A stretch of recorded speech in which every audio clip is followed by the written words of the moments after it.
Good evening, everyone. Please find your seats. We have an excellent seminar ahead of us. In just a moment, I'm going to have a bio to read for our speaker. But before I do that, I do have some just housekeeping announcements we're going to do tonight as well as tomorrow and Sunday. Some of them we're running across the screen on the front. Please, no liquids in here other than, or foods for that matter, other than water. It seems like every time someone brings coffee in here, we end up with a coffee stain. So, water is great. Leave any other food and drink in the kitchen area. There is a bookstore in the library/office around the corner and down the hall. And there's a few different tables. There's one table that has the materials by Mr. Miller and his dad. There are two other tables that are Apologetics Press materials for purchase. And then there is one table that is a free table. Only the things on that free table are free. Everything else you need to pay for. There are boxes you can put money in. If you want to do a card, talk to Mr. Miller. He can take card purchases. Please silence your cell phones. This is being live streamed, and we'd like to avoid the, going off of bells and musical tones. Oh, thank you. Bathrooms. There is a bathroom in the foyer out back. There's a bathroom right here. There's one upstairs, and there's one downstairs if all the others are filled up. Also, emergency exits are well marked. Exits, and on the side if we happen to have an emergency, which we shouldn't. I mean, you're going to light the roof on fire, but not physically. Any other announcements I forgot? All right, we'll now be open in prayer, and then I will read our speaker's bio.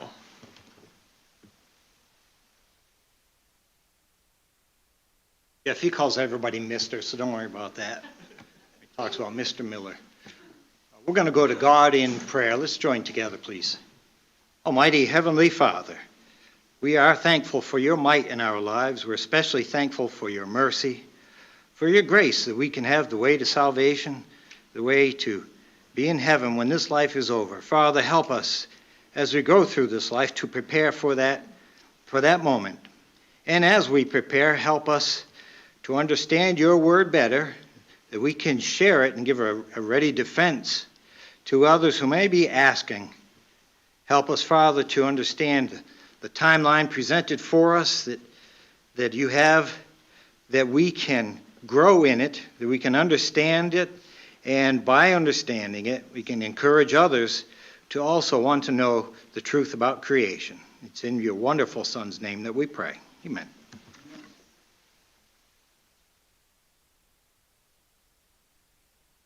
So Dr. Miller is a very accomplished man.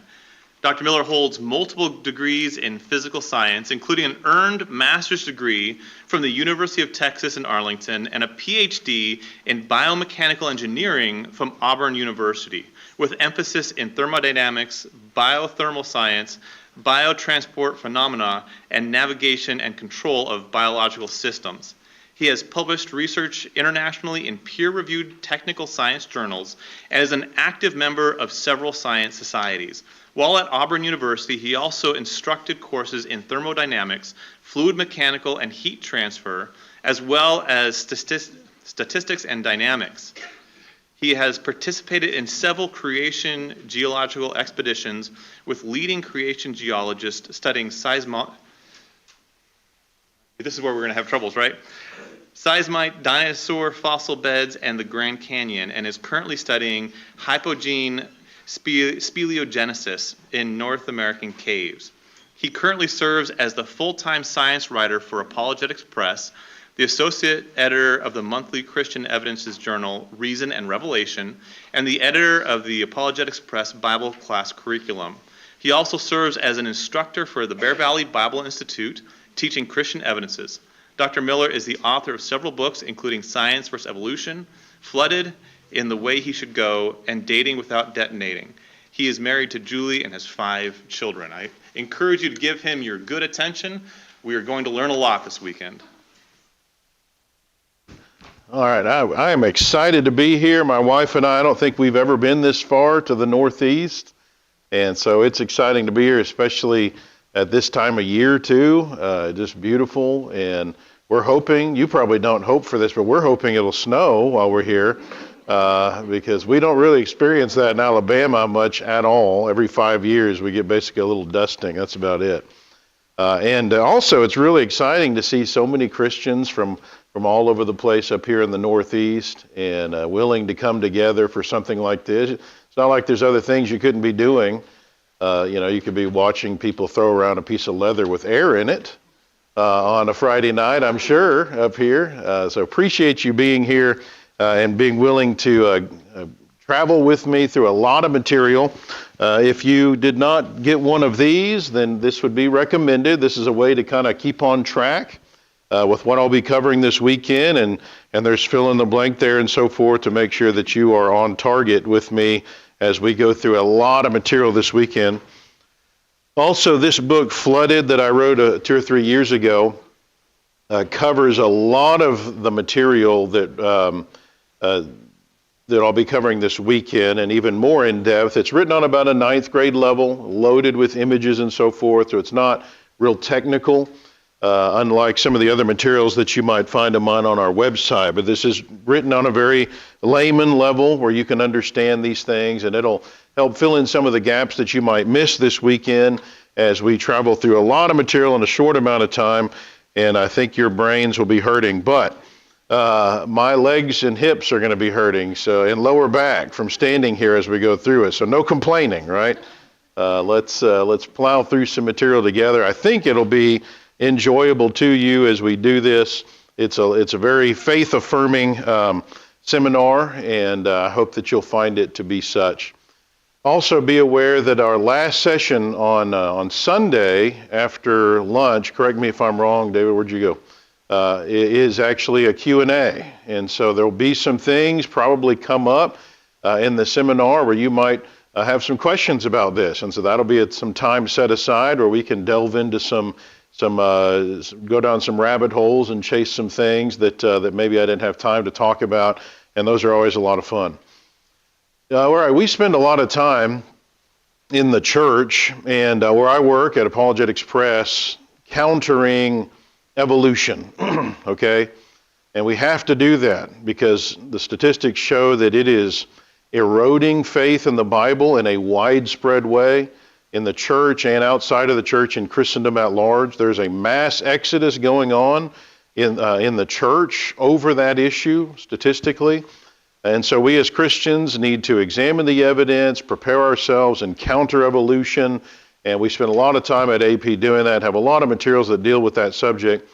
But what about our side, our perspective, our model? The evolutionists turn around and point the finger at us and say, you guys are spending all this time trying to pick holes in our model, but we at least have a model. What do you guys have? I mean, what we have is better than what you guys have, and we at least have a model, a framework that we can use to do science. Creation can't even claim to be scientific without a legitimate model, they'll say. And so in 2007, famous skeptic Michael Shermer, who Kyle Butt that works at Apologetics Press, he debated him 2 or 3 weeks ago. But he published a book where he tried to make a case against intelligent design and creation and make the case for evolution. A very influential writer and had a monthly column in Scientific American for years. Here's one of the things he said in his book. For creationists to disprove evolution, they need to unravel all these independent lines of evidence that he talks about in his book, which we've done, as well as construct a rival theory that can explain them, the evidences, better than the theory of evolution. They have yet to do so, he said. He said, intelligent design creationists have no science to speak of. If creationists want their doctrines taught in public school science classes, they need first to develop a science and then to convince scientists that their scientific ideas merit inclusion based on the quality of the arguments and the evidence. Famous philosopher from the 1800s, Herbert Spencer, he said, those who cavalierly reject the theory of evolution as not adequately supported by facts seem quite to forget that their own theory is supported by no facts at all. You know, whenever you hear one side of the story, it's easy to believe that side, isn't it? Proverbs 18:17 weighs in on that. But it's amazing how often you can change your position once you actually get an opportunity to hear the other side, the side that has been silenced for decades now, where people don't even know the tremendous amount of evidence that actually is against evolution and for creation. So notice again the second half of Shermer's challenge here. We need a rival theory that can explain the evidence better than evolution. According to him, we have not done that. So this is a real argument that evolutionists, particularly in the science community, are using against creation. So notice that defeating error, okay, is important. But that doesn't teach the truth, see? What that does is leave an empty vacuum that has to be filled with the actual truth. I mean, you can eliminate a false idea, but that doesn't teach what the real idea should be. So how do we know that we're right?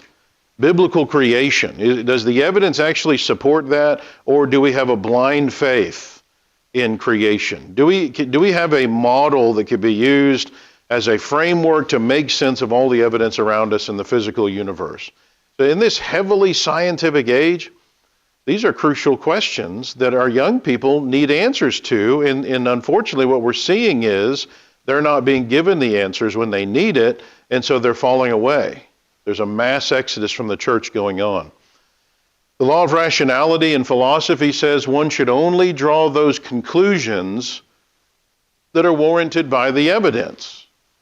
Right? In other words, you should only believe the things that you can prove, that can be substantiated. Somebody says, I think the boogeyman lives under my bed. Okay, prove it. Let's follow the evidence wherever it leads, and that is how you should draw conclusions. And this is a biblical idea.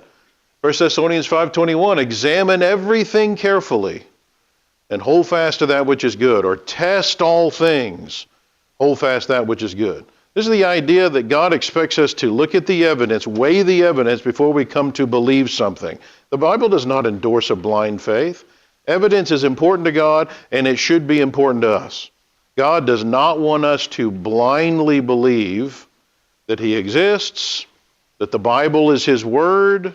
He expects us to weigh the evidence and come to the right conclusion based on that evidence, to know the truth that'll set us free, John 8:32. So biblical faith in God is not blind. It's not a blind leap, hoping that there's somebody there in the dark that's going to catch you. That would be fideism. According to Merriam-Webster Dictionary, reliance on faith, this is talking about blind faith, rather than reason in pursuit of religious truth. Okay, so notice that modern dictionaries put faith in contrast to reasoning, evidence. Why? Because that's what the bulk of the religious world around us has come to believe about faith. And so the dictionaries are merely articulating that to us. All dictionaries do is tell us how words are being used today by people. So biblical faith, though, when you look at how faith is used in the Bible, it is faith, it is belief, it is trust based on evidence, like the faith or trust you would have in a parent, a spouse, a friend, because that person has proven themselves to be trustworthy. See, it's not a blind faith. Our faith, our belief, our trust in anybody is based on evidence. And that is the kind of faith God expects us to have with regard to the feelings that we have towards Him. God has left evidence for us in many forms, and perhaps the most obvious is the evidence that He has left us in nature around us, that shout out from the things that are made.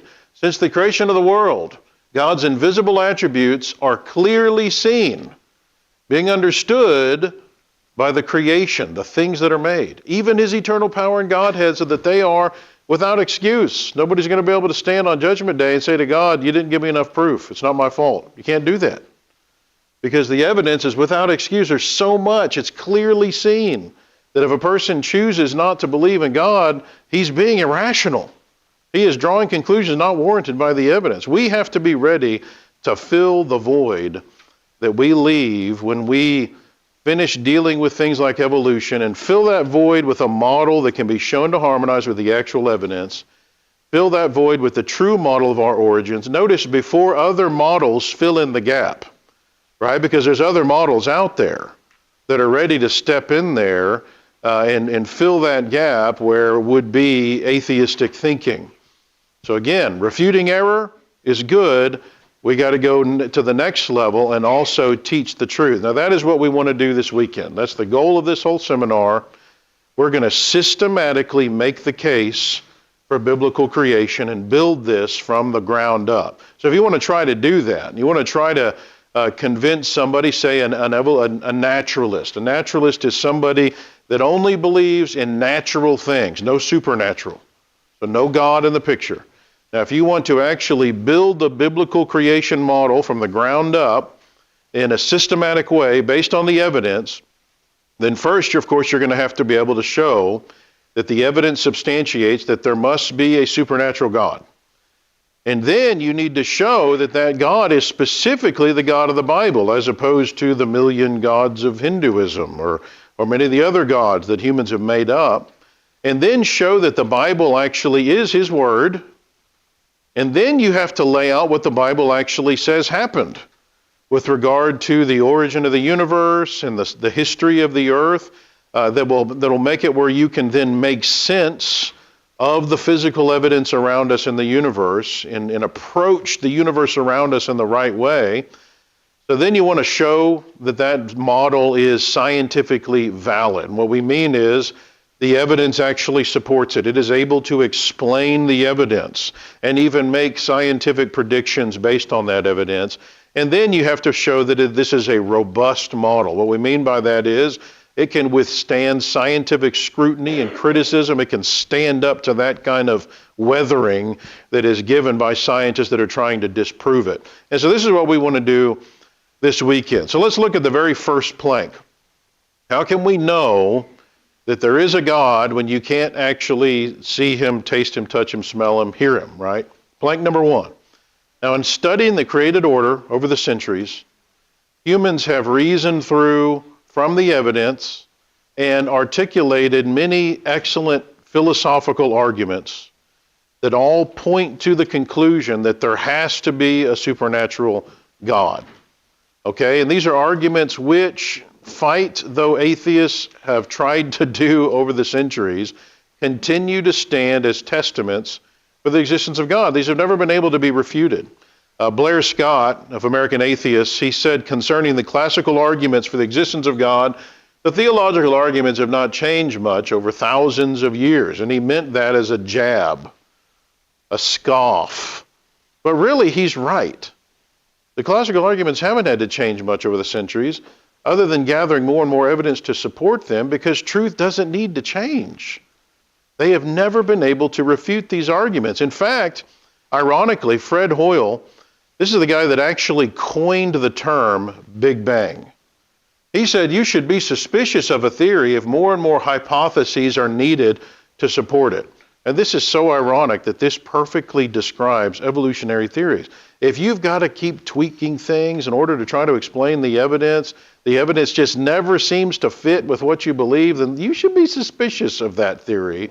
And you should consider the possibility that maybe you need to jump ship on this and pick something else. So the classical arguments have continued to stand the test of time. So, for example, the moral argument. Humans intuitively know that there is right and wrong, what we call objective moral value. Objective moral value is value that isn't based on human opinion. It's not what you say is right or what I say is right. It is above us. It's already right regardless of what we think about it. So right and wrong that we all understand is right and wrong for everybody in every location, every time, that would be objective morality. Now, an objective moral system that is above humanity cannot have been made by humanity. And so by implication, there would have to be a moral being above humanity that created that moral system. So this is what we call the moral argument. Now, if atheism is true, then there's no such thing as objective right and wrong, okay?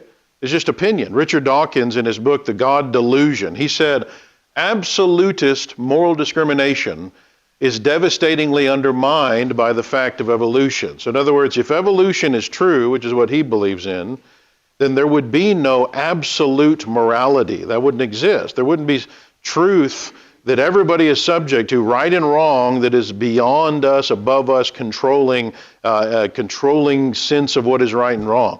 February 1998, William Provine, who's a professor of evolutionary biology at Cornell, he laid out several of the undeniable implications of atheism and of that whole worldview in a speech. And notice number 3 on the list. According to naturalistic, atheistic evolutionary perspective, no ultimate foundation for ethics exists if atheism is true. And notice also that he said that Charles Darwin understood that perfectly whenever he developed modern evolutionary theory. So what's he talking about? Here's what Darwin said in his autobiography. A man who has no assured and ever-present belief in the existence of a personal God or of a future existence with retribution and reward can have for his rule of life, as far as I can see, only to follow those impulses and instincts which are the strongest or which seem to him the best ones. So there's no right and wrong if the evolutionary model is true. There's just opinion and impulses. There may be stronger people that can push their way on others, but that doesn't make it necessarily right or wrong. French existentialist philosopher Jean-Paul Sartre, he said, everything is indeed permitted if God does not exist. So if there is no God, there's no higher being that can tell us the absolute rule that we're all subject to. There would just be opinions, and again, stronger people that can enforce their opinions on others, but not actual truth. Now, atheists kind of play their hand on this because they have trouble sticking to that idea that there really is no such thing as morality that is above mankind, that everyone has to be beholden to, because we all know that there are things that are too heinous not to consider to be objectively wrong. It doesn't matter who does it. Dan Barker is a pretty notorious atheist and debater. He wrote the book Godless, with a little g, in which Richard Dawkins wrote the foreword. He's the co-president of the Freedom from Religion Foundation. And Kyle Budd at AP, he debated him back in 2009. So during the Q&A period, Kyle Budd asked Barker if it would be acceptable to rape a girl in order to save humanity from an alien race, which the evolutionary community has to believe exists, that there's aliens out there. Watch him stumble over himself trying to stay consistent with his position on this. It'd be horrible. It'd be regrettable. I would hate myself. I'd probably kill myself after doing it. Okay, why would you do that, by the way? You got a conscience, okay? But I would have the courage. Why would it take courage? If that was the only option. If that were the only option, I would go through it. I would pity that woman. I'd pity myself. But morality would require me to take the course of action that results in the least amount of harm. Notice he believes in morality. It's a different form, but he believes it. And those of you whose lives that I saved, right, from the aliens, by doing that, you might be disgusted at what I did, but you'd be alive rather than dead. So in that weird situation, which is hypothetical and extreme, would never happen, there are cases where what we think are right and wrong could be flipped around. But notice that's not the point here. The point is he does believe in morality, he just doesn't like God's morality. So Kyle proceeded to ask, okay, well, would you rape 2 people? How about 2,000? Would it be okay to rape 2 million? And Barker said, to save 6 billion? Yes. Yes, it would be, because otherwise you've got 6 billion deaths. Are you telling me we should not do what is morally necessary to do to minimize harm? And so notice atheists can't really help but talk about morals as though they're objective. Everybody should be doing this. You're telling me that you don't think we should be doing this? Right? So he believes in objective morality. But there can be nothing that is morally necessary if there is no moral law higher than humanity.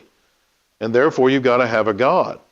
It doesn't matter what culture or setting a person grows up in. We understand even from a young age, even if we've never been taught about it, that there's right and wrong. Right? Just try this out. We know that it isn't right or fair if another person comes and takes something from us that isn't his. Right? That we didn't give that to him, or he didn't work for it, or whatever. We don't even have to learn that. We know it.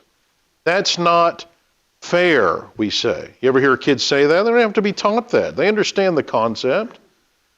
We know, even if we're 3, okay, if I steal a cookie and my brother steals a cookie and I get in trouble and he doesn't, all right, we know that's not right. It's not just, and nobody has to tell me that. It's built into us. We understand that it's not fair if I work my whole life for something and somebody beats me up and takes it from me, even if it's the government.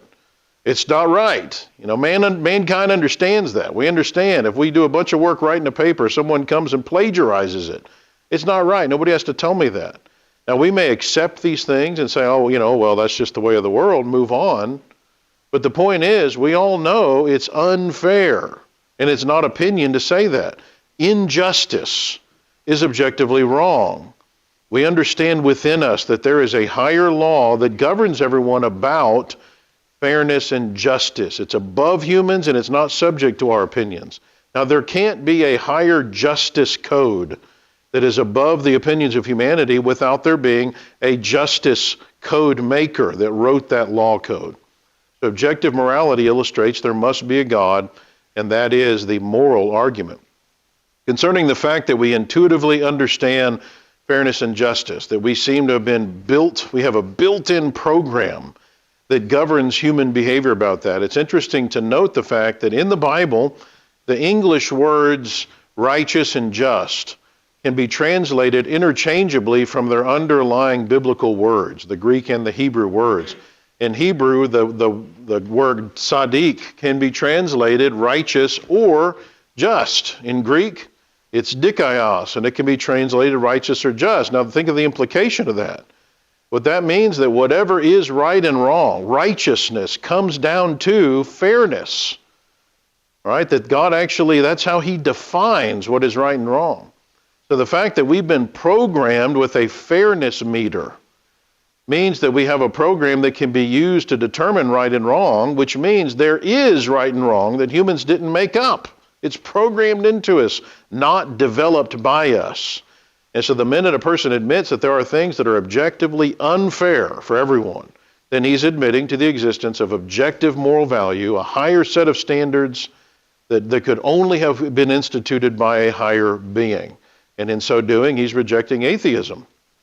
Another argument, what we call the intuitional argument. Humans are incurably religious. Our intuition tells us that we're supposed to be religious, that there's something beyond us that we're beholden to. Now, this seems to be just common sense to humanity. Again, as though we've been programmed to believe. According to adherence.com, some 92% of the world believes that there's something beyond the purely physical, and 86% of the world worships something, and the rest arguably worship themselves and each other. Animals, of course, don't do this, but humans have been built with this desire to worship something, and atheism can't explain this apparent instinctive tendency of humanity. Notice what Shermer admitted. We perceive nature to be intelligently designed. He admitted that.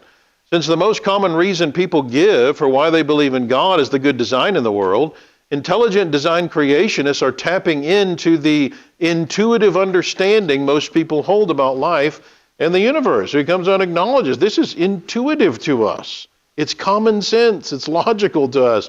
Dawkins, pulling out his hair here, says it's almost as if the human brain were specifically designed to find Darwinism hard to believe. You got to be taught how to not, how to reject the obvious in order to accept what he believes in. He said, why, if it is false, does every culture in the world have religion? True or false, religion is ubiquitous, so where does it come from, he says. Psychologists Paul Bloom and Dina Weisberg of Yale University and the University of Pennsylvania, respectively, they acknowledged there is by now a large body of research suggesting that humans are natural-born creationists. When we see non-random structure and design, we assume that it was created by an intelligent being, obviously.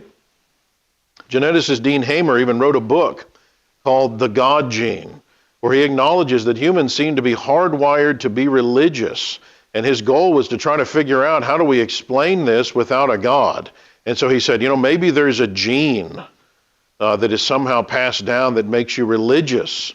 And so they're trying to figure out how to deal with this because it seems to be so endemic to humanity, this religious inclination. Now, this is a problem for atheism. Why? Well, notice what Dawkins said. Religion is so wasteful, so extravagant, and Darwinian selection habitually targets and eliminates waste. One of the things it's supposed to be doing. All right, famous atheistic philosopher Daniel Dennett expounds on the problem of how costly religion is. The world is populated by billions of people, almost all of whom devote a significant fraction of their time and energy to some sort of religious activity. Rituals such as daily prayer, both public and private, or frequent attendance at ceremonies, but also costly sacrifices, not working on certain days, no matter what looming crisis needs prompt attention, and abiding by a host of strenuously observed prohibitions and requirements. So if evolution is true, why wasn't religion eliminated? Humans engage in this costly endeavor that should have worked against us if evolution is true and ultimately caused the demise of humans. So evolutionists are going to great lengths to try to explain how humans would be so religious. Dawkins has even blind faith proposed. There's no evidence for this, but he's proposed that maybe there's something like a virus that has infected humanity, and it's being passed down genetically through what he calls memes, and that it makes religion spread. And so he's saying religion is like a virus. Okay, and I'm thinking, okay, even if that's true, isn't atheism its own virus too? I mean, how does that prove anything? Bottom line, there's no evidence for that. We want to be rational here. Remember, to be rational, law of rationality, one should only draw those conclusions that are warranted by the evidence. Where's the evidence for these memes? They don't exist. So humans are intuitively religious. That's the facts. Evolution should have eliminated it, didn't. Okay, well, that speaks to the fact that there has to be this being that programmed that into us. Notice what Acts 17 says, alluding, I think, to this idea. God has made from one blood every nation of men to dwell on all the face of the earth. Okay, how did he make them? And what did he make them to be like? Well, so that they should seek the Lord. He made us in a way where we want to seek him, and the hope that they might grope for him and find him, though he's not far from each one of us, for in him we live and move and have our being. God put in us this inclination to be religious. That's the grace of God coming through right there. He put in us the desire to seek him, and then he makes sure that he's not far from us so that we can find him if we really dig in. Right? There's God's grace. He makes it where we can actually find him so that we can be saved. Here's another argument, the aesthetic argument. Beauty exists, and we have been given the capability of perceiving that and appreciating it. Now, atheism, again, can't adequately explain this because the appreciation for beauty, by and large, has no evolutionary advantage. And so this highlights the fact that there is a God who cares for his creation and wants to give us joy and pleasure. Now, Darwin recognized this argument as a threat to evolution. So in The Origin of Species, he said this: some authors believe that many structures have been created for the sake of beauty, to delight man or the creator, or for the sake of mere variety. Such doctrines, if true, would be absolutely fatal to my theory. Why? Well, because evolution can't explain how something would become beautiful for the sole benefit of other people. See, because evolution is survival of the fittest. It is the selfish battle of the strong for survival. It's not about others. So evolving a trait has to have a selfish benefit, not the benefit of others. Now, his argument was that beauty wasn't created. It just accidentally evolved, and then it stuck around in some cases, like in the beautiful male birds and so forth, because that beauty benefited those creatures in being able to get mates, so sexual selection. But then the ugly animals didn't get those mates, and so they tend to die out. All right, I know my first problem with that is, you ever seen some ugly animals? There's some ugly animals out there. All right, number two, Darwinian natural selection even if that was true. Darwin's natural selection only explains the survival of the fittest, not the arrival of the fittest. They have no explanation for how to get the creature there in the first place. There is no known mechanism that can do this, because you have to generate new information in the genome, and there's no known natural way to do that. Mutations have been shown to not be able to do that. They don't provide new information that would be needed for there to be beauty where there once was no beauty. But also, number 3, notice that natural selection doesn't explain why you have an innate appreciation of beauty in the first place. Okay, why do you get joy and pleasure and happiness merely by listening to beautiful music from an orchestra or seeing a waterfall or a sunset? Sometimes these things will even be dangerous to you, but you can still perceive the beauty in it. While natural selection may explain why something beautiful tends to stick around, it doesn't explain why you even see that thing as beautiful in the first place. So why do you have an appreciation of beauty? And therein lies the argument for the existence of a loving God. He's made everything beautiful in its time, Ecclesiastes 3:11, things that are pleasant for the eyes, Ecclesiastes 11, verse 7. The ontological argument, we're going over these very briefly. These can all be delved into much deeper. And we have a book called Does God Exist? That goes real deep into these arguments. We skipped this one because it's a complicated argument, heavy in philosophy, and there's variations on this argument. Hard to use this to explain to people, but the general idea is you can't conceive of a quality, a characteristic that doesn't exist in some being, okay? So if you make up something you've never seen, just make up something in your mind, it's still going to be composed only of things you know exist.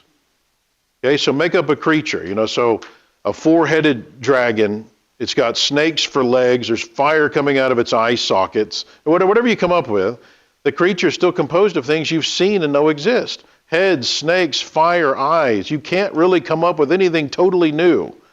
Something comprised of qualities that you don't already know exist.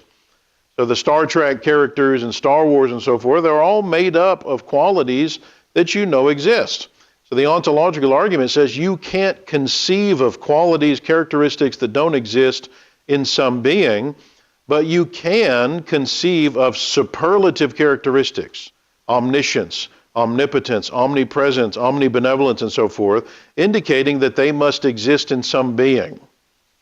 Okay, so there's a lot more we could go into on that. But the bottom line is that's another strong argument for the existence of God. Then there's one of my favorites, the cosmological argument for the existence of God. You may have heard of this one a lot. So the cosmos, the universe, exists and it demands an ultimate cause. It has to come from somewhere. Remember in Job chapter 38, God laid out the thrust of this argument when he's talking to Job. He asked Job about the creation of the earth and the universe. Where did it come from? Who created it? Who laid the foundations of the earth? Who determined its measurements? Who stretched the line upon it? Who laid its cornerstone? So the universe exists. It demands a cause. Now, there has to be a reason, a cause for the universe. Cause and effect. This is fundamental to science. This is what science is all about. Determining the effects of various causes and the causes of various effects. Now, if you want to be rational, then you have to accept the evidence. And the evidence says that the law of cause and effect, or the law of causality, governs the entire universe. And it basically says if you have an effect, there must logically be a cause. Now, more precisely, every material effect that we've ever seen must have an adequate antecedent or simultaneous cause. So the cause has to precede or come before the effect, or it can occur at the same time as the effect. And it has to have the necessary power or potential to cause the effect. So all natural effects that we've ever witnessed have causes. All right, well, we know that in nature an effect has a cause. The planets exist. They're moving through space. They're spinning. These are effects. Life, living things exist. That's an effect. They demand a cause. Someone has to cause these things to happen. The naturalist has no legitimate explanation that's actually based on the evidence for this. The mere existence of the cosmos is proof of the existence of a supernatural being that had to cause it. So how does the atheist try to deal with this? What cause can the atheist point to try to explain the existence of the universe without a God? Well, most of the naturalists today argue that the origin of the universe can be explained by this massive explosion from an extremely hot, tiny, dense ball billions of years ago. Now, even if that were true, of course, we ask, where did the little ball come from, right? Now, if you're a naturalist and you don't accept the supernatural, you don't accept God, you've only got two options. Okay, either it created itself, okay, more technically we say this is spontaneous generation of the stuff that makes up the universe. It just popped into existence. Or it is self-existent. It's always existed, it's eternal.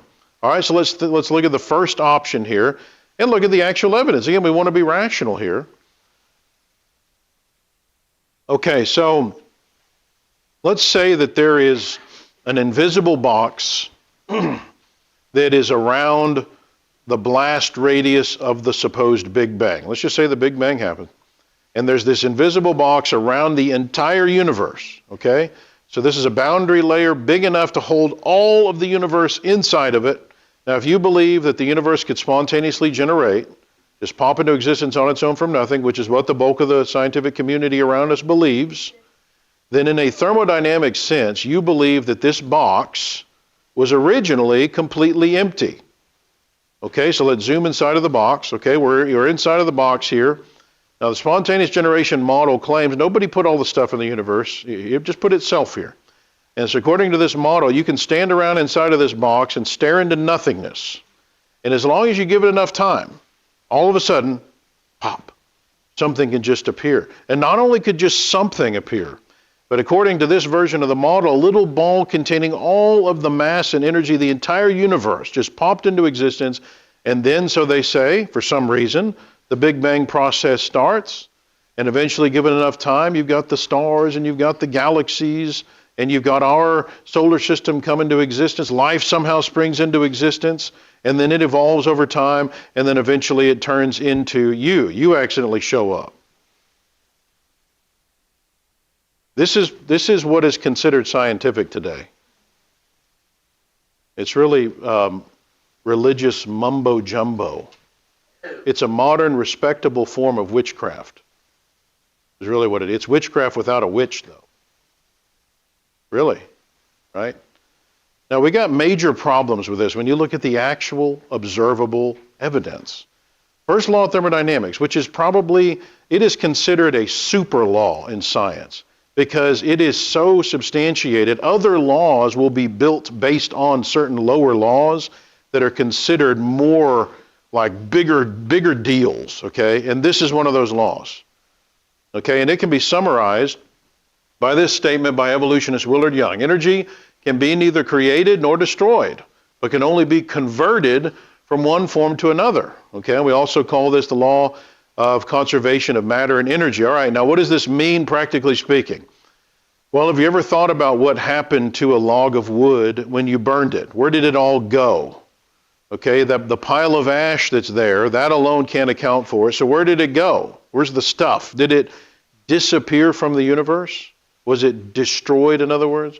The first law says that in any process we've ever seen in the universe, like wood burning, the matter and energy that was there will change into other forms while it's going through its process, like heat, light, ash. But the sum total amount of energy in the universe that was present before you burn the wood equals the amount of energy in the universe after you burn the wood. Energy hasn't disappeared or been destroyed from the universe by burning it. Energy hasn't also been popped into existence. So using more technical terminology, first law of thermodynamics says that if you have a system, like a closed system, this also works in an open system, but in our case, we're looking at a closed system because you've got a box that has everything in the universe is already in there, so there's no energy coming into the system or leaving the system because the box already has everything in there. So no one's outside of the box. The amount of energy within the boundaries of that system will remain constant. That's what we're saying here. So as this chart shows, the amount of energy present before any process, like wood burning, Okay, the amount of energy present before a process has to equal the amount of energy present after the process. So if you start with nothing in the box before a process, then guess what you're going to have after any process? This is real complicated, isn't it?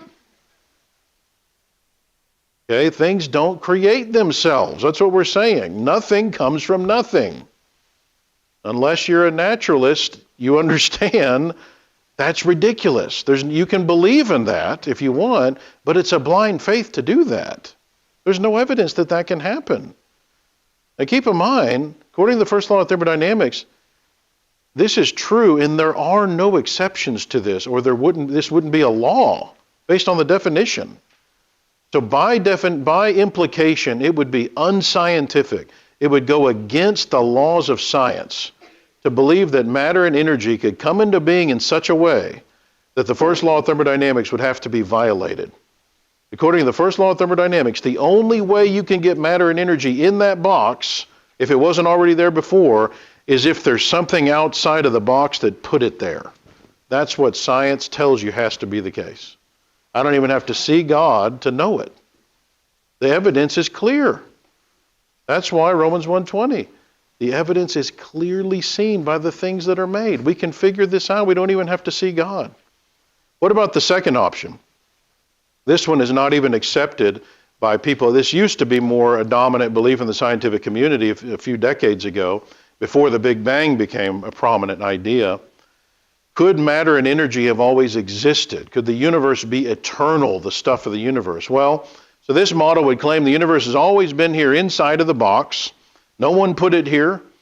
It's always been there, either moving through space forever, expanding, or if you believe in the oscillating universe model, you believe the universe operates in a cycle where you have a collapse and then a big bang and then an expansion and then another collapse, a big bang, expansion. So like a big accordion going on forever. Okay, this repeating, oscillating, but either way, this is saying the stuff of the universe is eternal. It's always been here. Now, well-known atheist, physicist, cosmologist, and astrobiologist of Arizona State University, Paul Davies, writing in New Scientist, notice what he said. The celebrated second law of thermodynamics says, roughly speaking, that in any change, the universe becomes a slightly more disorderly place. The entropy goes up, the information content goes down.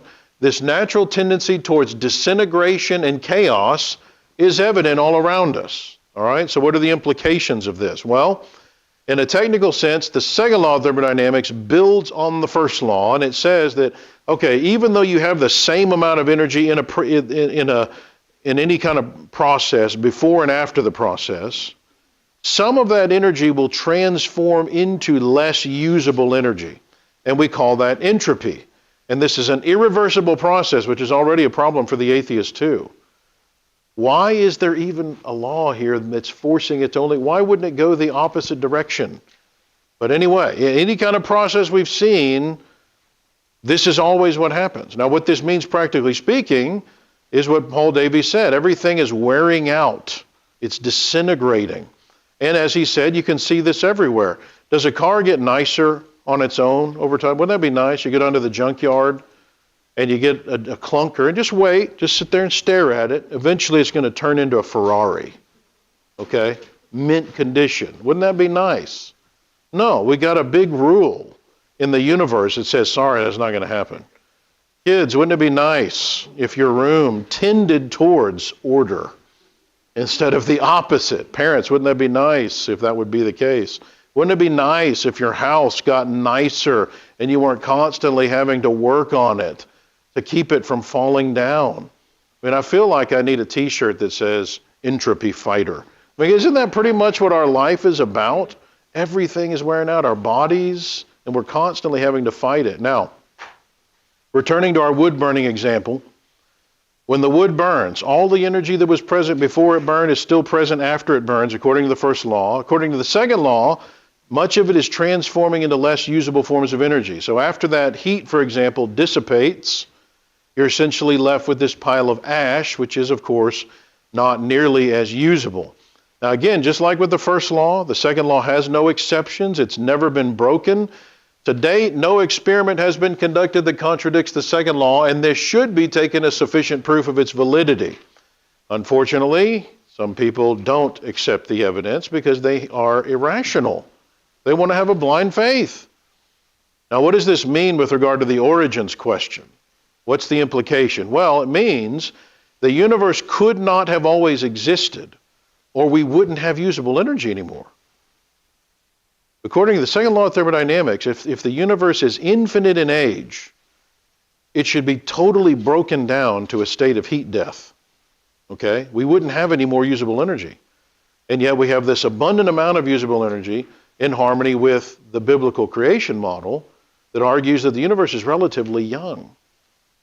Again, this is one of the reasons why the scientific community around us has finally accepted the universe couldn't be eternal.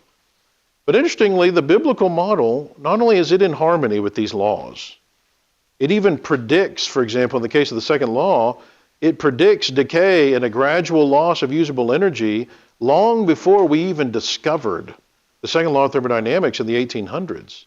Notice, for example, what is stated in Hebrews 1, quoting from Psalm 102, as we're talking about 3,000 years ago, this is stated, "You, Lord, in the beginning laid the foundation of the earth, and the heavens are the work of your hands. They will perish, but you remain. They will all grow old like a garment, like a cloak. You'll fold them up and they'll be changed, but you're the same and your years will not fail." You know, the Bible is not a science textbook. If anything, it's closer to a history book. But anything that it says with regard to scientific matters is also always perfectly accurate. And this is the second law of thermodynamics. Again, written 3,000 years ago by somebody who didn't claim to have that knowledge on his own. He claimed to be inspired by God. God gave him that info. According to the laws of science, specifically the first and second laws of thermodynamics, which have no exceptions, we're trying to follow the evidence here, matter could not have created itself, first law of thermodynamics. It couldn't be eternal, according to the second law of thermodynamics, and those are the only two options you have if you're an atheist. So the evolutionary model is not possible. So that leaves some form of creation. Now, on top of that, the creation model is supported by both of these. In fact, you can find the first and second laws in the Bible. So if you stick with the scientific evidence rather than blindly accepting what the naturalistic community is shoving down our throat, then the evidence clearly points to God. You just have to follow the evidence. The universe is here. It couldn't create itself. It requires a creator. That is the cosmological argument. We need a being outside of the box to explain the evidence. Another classical argument for the existence of God, the teleological argument. And this is especially interesting to engineers because it involves design. Atheistic philosopher and professor Paul Ricci said, "It's true that everything designed has a designer, of course." And this basically summarizes the point we make with regard to the teleological argument. If there is design in the universe, then there had to be a universe designer. Now, generally, people like Ricci admit that basic truth. Now, they just refuse to admit that there is design in the universe, but they at least concede if there was design, then there would have to be a designer. Now, try to get them to pinpoint what would they have to see to prove that there is design, and they're not going to be able to put their finger quite on that. But I think we can help them if you just are logical about this. Can you have a poem without there being a poet? A painting requires a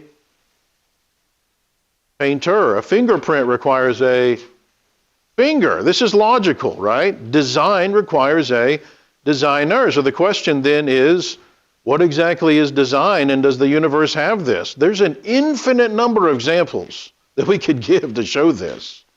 Things that show things like intention, purpose, complexity. Right? These are the things that the words that are used to describe what we mean by design. They require a mind. And there's so many examples of design. Notice what Shermer said. The design inference comes naturally. The reason people think that a designer created the world is because it looks designed. Thank you. We perceive nature to be intelligently designed based on our experience of human artifacts. In other words, it's based on the actual evidence. This isn't a blind faith. We know some human artifacts are intelligently designed because we've observed them being made, and we have vast experience with human artificers. Recall this statement. Since the most common reason people give for why they believe in God is the good design of the world, intelligent design creationists are tapping into the intuitive understanding most people hold about life and the universe. So notice again, this is intuitive, that there's design.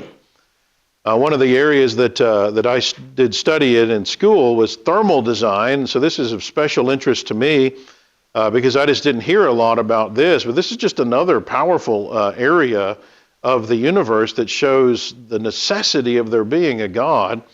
So this biothermal system is the system in your body that oversees how your body responds to temperature fluctuations. So temperature changes in your environment and in your body, and the body does this through this extremely complex thermoregulatory system, okay? This is the system that regulates your temperature. So let's just, I could do an entire session just on this, but let's just look at a couple details of this very sophisticated system and just logically think.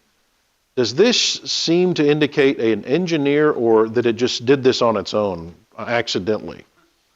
The entire temperature system in your body, as you might expect, is controlled by your brain, and the processing center in the brain that controls the biothermal system is the hypothalamus. This is basically the thermostat for the body's air conditioning system. So it controls the system, and it uses temperature sensors like thermometers or thermocouples in engineering, and they're called thermoreceptors. And these sensors are located strategically throughout your body in key places, and they read the temperature wherever they are. You've got them in your hypothalamus, you've got them in your skin, your bladder, even in your eyes. And the thermoreceptors in your skin are the peripheral nerves, and they're constantly detecting changes in the external temperature in the environment, in the air and so forth. And the thermoreceptors in the hypothalamus are actually reading your blood temperature all the time. And all this information is being sent to the hypothalamus, where the hypothalamus can adjust your body's thermoregulatory functions using what are called effector nerves. And these are like power lines that are used to communicate between the hypothalamus and various parts of the body to initiate various kinds of responses to temperature. Does this sound like something that just accidentally happened? Let's just be logical here and rational. This is a very sophisticated system that wouldn't make sense for this to be random accidents. So let's look at a couple of other examples here of what the hypothalamus does. The bladder's detrusor muscle. There are thermoreceptors in your bladder that are taking the temperature of the liquid therein, right? Sending that information up the hypothalamus along these power lines, the effector nerves. Now, as the temperature of the bladder drops due to getting cold, a bladder cooling reflex is triggered in the hypothalamus. The message is sent down to the detrusor muscle on the bladder, urging it to contract. So the detrusor contraction makes you feel the urge to get that cooler liquid out of your body to keep your body's core temperature regulated. Now again, how did that happen by accident? How could you even have the knowledge to come up with a system on the fly like that? The muscle, the sensors, the nerves connecting the bladder all the way to the hypothalamus, this all had to be planned out and in working order from the beginning. How effective would an effector nerve be that only went halfway between the bladder and the brain? Well, that wouldn't be very effective, would it? This mechanism had to be already in place. This shows design, intention, planning, okay? When you look at this without bias, this is obvious. This is common sense. That's why Shermer has to say things like, well, it does look design. You got to try to just ignore the common sense evidence to come up with some other option. Why would you want to do that? That's the problem. People don't want God. That's the issue. This isn't the evidence. The evidence is clear. If you accept God, there's other things that come with that people don't want. It's been that way all the way back to Adam and Eve. It's always been the same. There's no way around it. The natural order, in its complexity and ingenuity, it is simply stunning, and I'm not the only one acknowledging that. There's an area of engineering that is growing by leaps and bounds across the world. It's called biomimicry, as well as bio-inspired design. And this is where engineers use nature as a blueprint and try to copy it. Okay, the webpage for George Washington University's Center for Biomimetics and Bio-Inspired Engineering says, however, despite our seeming prowess in these component technologies, we find it hard to outperform nature in this arena. Nature's solutions are smarter, more energy efficient, agile, adaptable, fault tolerant, environmentally friendly, and multifunctional. Thus, there is much that we as engineers can learn from nature as we develop the next generation machines and technologies. In other words, nature is well designed. These are things that engineers are trying to do with our designs, and nature's done it and done it way better. So here's just one example. Engineers are more and more coming to the realization that insects function amazingly well when you consider the fact that their brains have less than 0.01% as many neurons as do human brains. Their ability to maneuver, especially in the air, we can't compete with this in engineering. And one of the insect features that engineers have discovered in the last few years is that many insects are equipped with a sophisticated engineering sensor that helps the insect to keep track of its orientation and stay upright while it's in the air.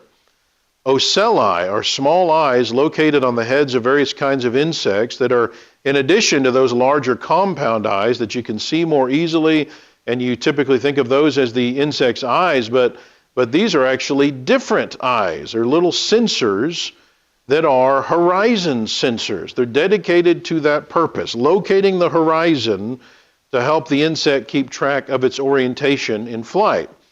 So with these ocelli in mind, engineers started trying to mimic these sensors in the design of aerial vehicles. Engineers from Caltech and Australian National University in association with NASA designed a biomorphic ocellus mimicking the ocelli of dragonflies in order to try to achieve an improved flight stabilization system for aerial vehicles. Now again, when engineers engage in this kind of design, they're acknowledging the awesomeness of the natural realm and the presence of design in the universe. Whether or not they mean to, they're saying we can't compete with this. We got to just try to copy it.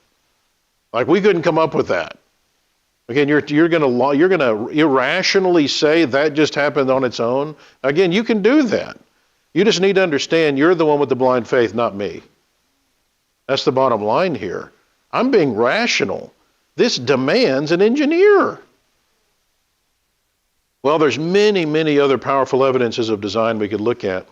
This just gives you a taste of that evidence. We could do an entire session just on that. All right, now, before we end this session, I did want to highlight for you, I'm going to try to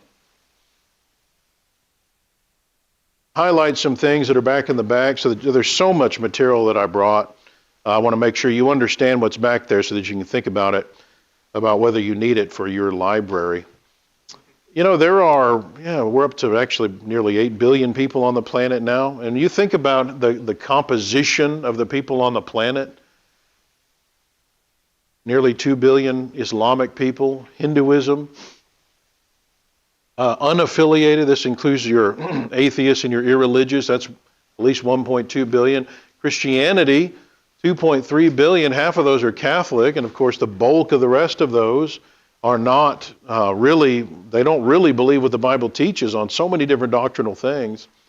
Now when we think about passages like, for example, 1 Peter 3:15, that tells us that we're all supposed to be apologists, right? The underlying word for defense there, apologia. Christians are to be ready to give a defense to everyone. Be ready in season and out of season. We think about passages like that. It should be concerning to us if we're not spending some time making sure we're aware of the kind of things that people believe around us and make sure we're ready to talk about those things with them. When I say to the wicked, you shall surely die, and you give him no warning, nor speak to warn the wicked from his wicked way to save his life, okay, that same wicked man shall die in his iniquity, but his blood I'll require at your hand. Yet if you warn the wicked, and he does not turn from his wickedness, nor from his wicked way, he shall die in his iniquity, but you have delivered your soul. You know, we try to take this seriously, I hope, as Christians. And we need to make sure we're ready. We know the arguments, what they're going to be. We're ready to deal with these things so that we can stem some of the flow that's going on as the church is falling away. Huge percentages of the church, 4 out of 10 of our young people are leaving the church when they leave home. Do you know that?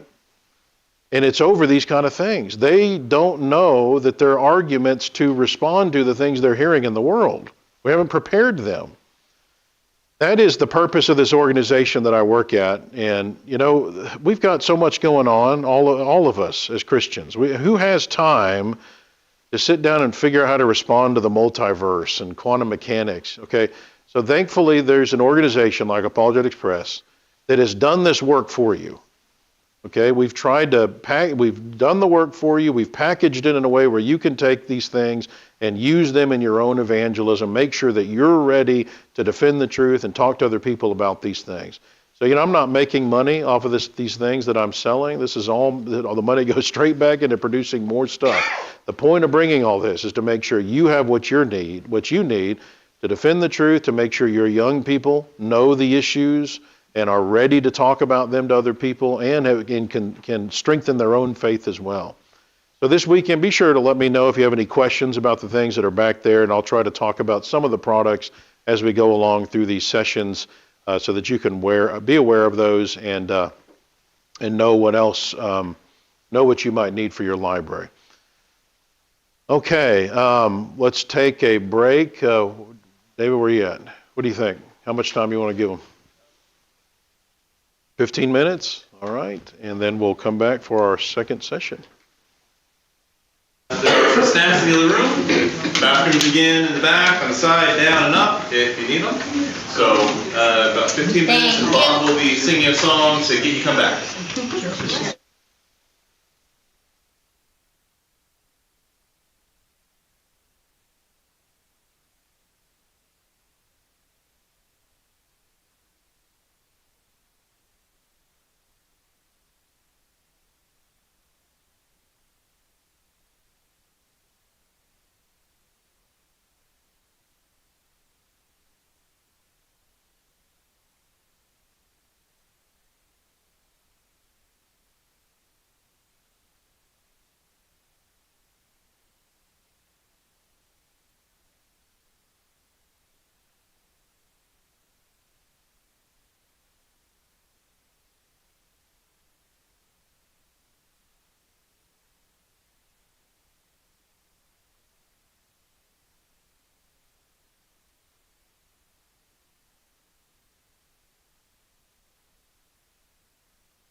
Let's start the second session here up by singing the words of the music, number 141. If you want to look it up in your books, number 141. I should put the new one. I'll do it for tomorrow, Walt. 141. You are the words in the music. You are the song that I sing. You are the melody. You are the harmony. Praise to your name I will bring. You are the Lord of lords. You are the mighty God. You are the King of all kings. So now I give back to you the song that you gave to me. You are the song that I sing.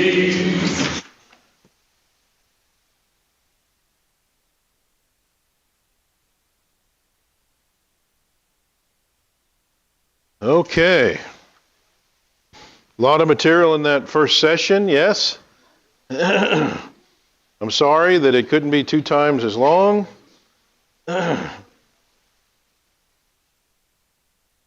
Okay.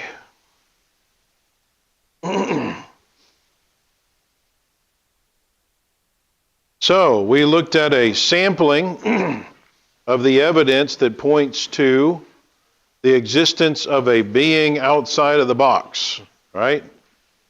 We're trying to follow the evidence where it goes. And the evidence logically demands there has to be a God. Now, a few decades ago in our country, the matter would have been closed. Because, after you can show that there's a God, you show, for example, that evolution is false, everybody knows which God exists. If a God exists, of course it's the God of the Bible, but now we've had pluralism shoved down our throat for several decades in our country. And so we're getting the question a lot, and when I travel around places and at AP, well, how do you know which God exists? How do you know that it's the God of the Bible? So why couldn't it be Allah that's outside of the box, or Buddha? And how could anybody come to know which God exists if they're born and raised in some far-off, unchristian company or country that maybe even outlaws Bibles? How are they supposed to come to know which God exists? Now, from a Christian perspective, I would immediately disagree with a scenario where a person that really wanted to know the truth would not be given a way to be able to find the truth. Okay, the providence of God demands those who hunger and thirst for righteousness will be filled, Matthew 5 and verse 6. He who knocks, the door is going to be open, Matthew 7 through 8. Anybody that's seeking is going to be able to find. From a biblical perspective, there's not going to be a scenario where somebody that wants to know the truth is not going to be able to find it. And so this is just kind of academic. We can envision a scenario today where if you were born and raised in some non-Christian home where you just didn't have a ready access to a Bible and Christian thinking and thought, how in the world are you going to come to the realization that what you've been trained to believe is wrong and somehow Christianity is right and that the God of the Bible is the true God? How can you do that? So how would we respond to that? Well, the first really way to respond to that can be, you don't even have to have a Bible really to be able to get on the road to answering this question. Just by having the reasoning and thinking capabilities we have, without even opening a Bible, there are some things you can learn about the Creator by studying the creation. Romans 1:20, remember, tells us that. We can look at the things that are made and come to the conclusion that God exists, and even learn some things about God. You don't even have to have a Bible for this. You can start learning about the nature of the Creator by looking at the things that are made. So that can give you some information. Are there things that you can learn about a clothes designer from the clothes that he or she designs? Let's say the clothes are immodest or gaudy. Does that say something about a clothes designer? Are there things you can learn about a car company or maybe an engineer by studying the cars that they design? Maybe they're environmentalists, or maybe they like beauty more than function, or maybe they like strength or speed. Are there things you can learn about a parent by studying their children? You know, the values a parent has or doesn't have? Now, obviously, you can't learn everything about a person that way, but you can learn some things. And so it would stand to reason that you could learn some things about the Creator by studying the things that are made. And then compare those qualities to the qualities of the supposed gods of the earth, and you can start eliminating false gods that don't match up. Now, granted, it isn't always easy to do that. You're sifting through evidence and trying to determine what really characterizes the earth, the Creator. Because, like, from a Christian perspective, we know that Satan has been at work corrupting things on the planet, and humans have made a mess along the way too. And so that's going to make it a little bit harder to figure out what really characterizes the Creator as opposed to humans or Satan or something. And yet Romans 1:20 is still written some 4,000 years after all of that began, and Romans 1:20 still tells us that there are things you can learn about the Creator by studying the creation. And in fact, not knowing certain things about the Creator after examining the created order, remember, is inexcusable. And so, for example, we look at the created order, and then we learn about the Creator from that, okay? Now, someone comes along and says, you know, I think the Bible has it backwards. Really, the character in the Bible called Satan, he's actually the Creator, not God. Okay, well, we can assess that and think through and see whether that fits. Any person who's lived in the world for very long knows that the Satan of the Bible, that doesn't match up with what we see about the Creator by studying the creation. Because we see, for example, too many things in creation that wouldn't fit with a being that is wholly selfish and uncaring. When we think about the blessings and joys and happiness and freedoms that we have, to think that a wholly selfish, unloving, uncaring being would create an environment like that, it doesn't match up. That doesn't fit. And so you eliminate the idea of Satan being the Creator. And so notice, we can look at the created order and eliminate certain concepts about who the Creator is by just understanding the nature of the creation. And the primary question, of course, would be, can the characteristics of a suggested God be actually harmonized with what you see in nature? Are there inconsistencies that can't be resolved with the nature of the God that is being hypothesized by a certain religion? Now, in some cases, maybe the inconsistency can be resolved with this concept. And so it still doesn't necessarily mean that that God is the true God, but at least we can start to eliminate those gods that can't be harmonized with the evidence. So notice, this is something anybody can do in any country. They don't even have to have a Bible. They can use their ability to reason and start comparing the God or gods of their family to see with what they see around them and see if it even makes sense. And amazingly, what you find out is the bulk of the gods that humans have come up with don't even claim to have the characteristics that the created order would indicate the Creator has. They just don't line up in an obvious way.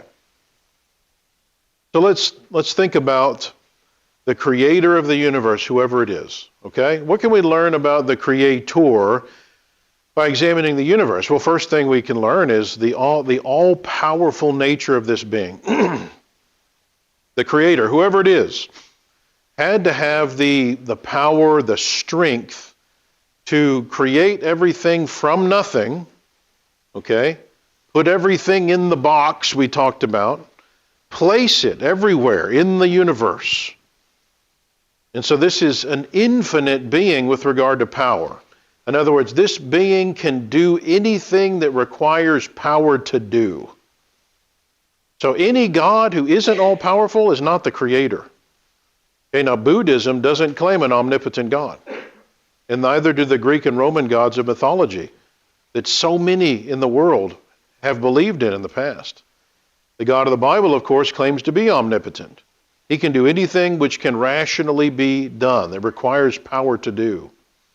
Number two, all-knowing.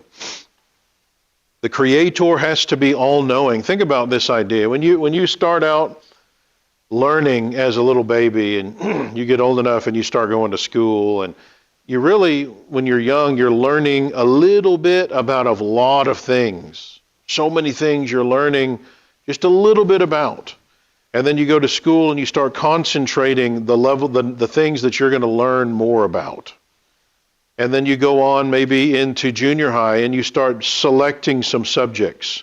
And so you're learning even more about a fewer things. And then high school, it gets smaller. And if you go on to college, you're learning a lot more about one particular area. And then if you go on to graduate school, you're learning even more about a smaller area. And if you go on to the doctoral level, you're supposed to have learned more than anybody else has ever learned about one tiny little thing in the universe. And guess what? The Creator, whoever it is, already knew that. And every other PhD that has ever existed, the infinite number of PhDs somebody could get, the Creator already had to know that because He created it. So this implies all-knowing. This being knows everything that can be known in this universe. Again, Buddhism doesn't claim an omniscient God. It believes that there cannot be omniscience. And again, the Greek and Roman gods don't claim omniscience either. The God of the Bible does claim omniscience. 1 John 3:20, for example, He knows everything. All present. Okay, this Creator has to be large enough, so to speak, to create a universe that is billions of years in size and place things billions of light years away. And in fact, He's not just everywhere, but this being has to be in the future and in the past. This being has to be every when, not just everywhere. This being has to be set apart from time because He had to create time. Otherwise, even He is subject to time. So where did time come from? This being had to create it. And so this being is everywhere and every when. It helps us to understand how the God of the Bible knows the future so perfectly. It's because He's already there. We got nothing to worry about. He knows how it's going to turn out. Again, Buddhism doesn't claim an omnipresent God. The God of the Bible claims omnipresence. Psalm 139, 7 through 10. He's everywhere. The eyes of the Lord are in every place, keeping watch on the evil and the good. Proverbs 15:3. Remember, God will bring every work into judgment, including every secret thing, right? Ecclesiastes 12:14. And the Bible also describes Him as not just everywhere, but every when. 1 Timothy 1:16 through 17. He's eternal. He's immortal. The words I am are used throughout the Bible to denote even the name of who Jehovah is. It's not I was or I will be. It is I am, implying ever-present, omnipresent, right? He's every when. God is, was, and is to come, Revelation 1:8. Number 4, the fairness, the justice, the unbiased, unprejudiced nature of this Creator. Think about this. By looking at the creation, we can see that everybody receives certain amounts of blessings, and everybody receives certain amounts of suffering, curses, so to speak. Everybody has the potential to strive for and achieve desires. It doesn't matter what your gender is, your race, how beautiful, powerful, strong you are, how much money you have, your status. Now, the Creator could have made a universe in such a way that only certain people received all the blessings and only certain people received all the suffering, right? The Creator could have done that. But the Creator made a creation where anybody has the potential for blessings or curses. All right, now, humans can step in and tamper with the created order. We can do things that will cause injustices and suffering on others. And the Creator allows that because of another one of His attributes, His omnibenevolence, the fact that He wants us to have free will. Humans could do things that will cause advantages or disadvantages, but notice, those aren't inherent in the creation. Freedom is inherent, which has the potential to cause advantages or disadvantages when humans exercise those freedoms, but the Creator chose to create a system where everyone is born the same. You're born without anything, you die and don't take anything with you into the afterlife. And so the nature of creation is such that apparently all humans are created equal. Right? That's why the founders put that into the Declaration of Independence. They reasoned through and saw that.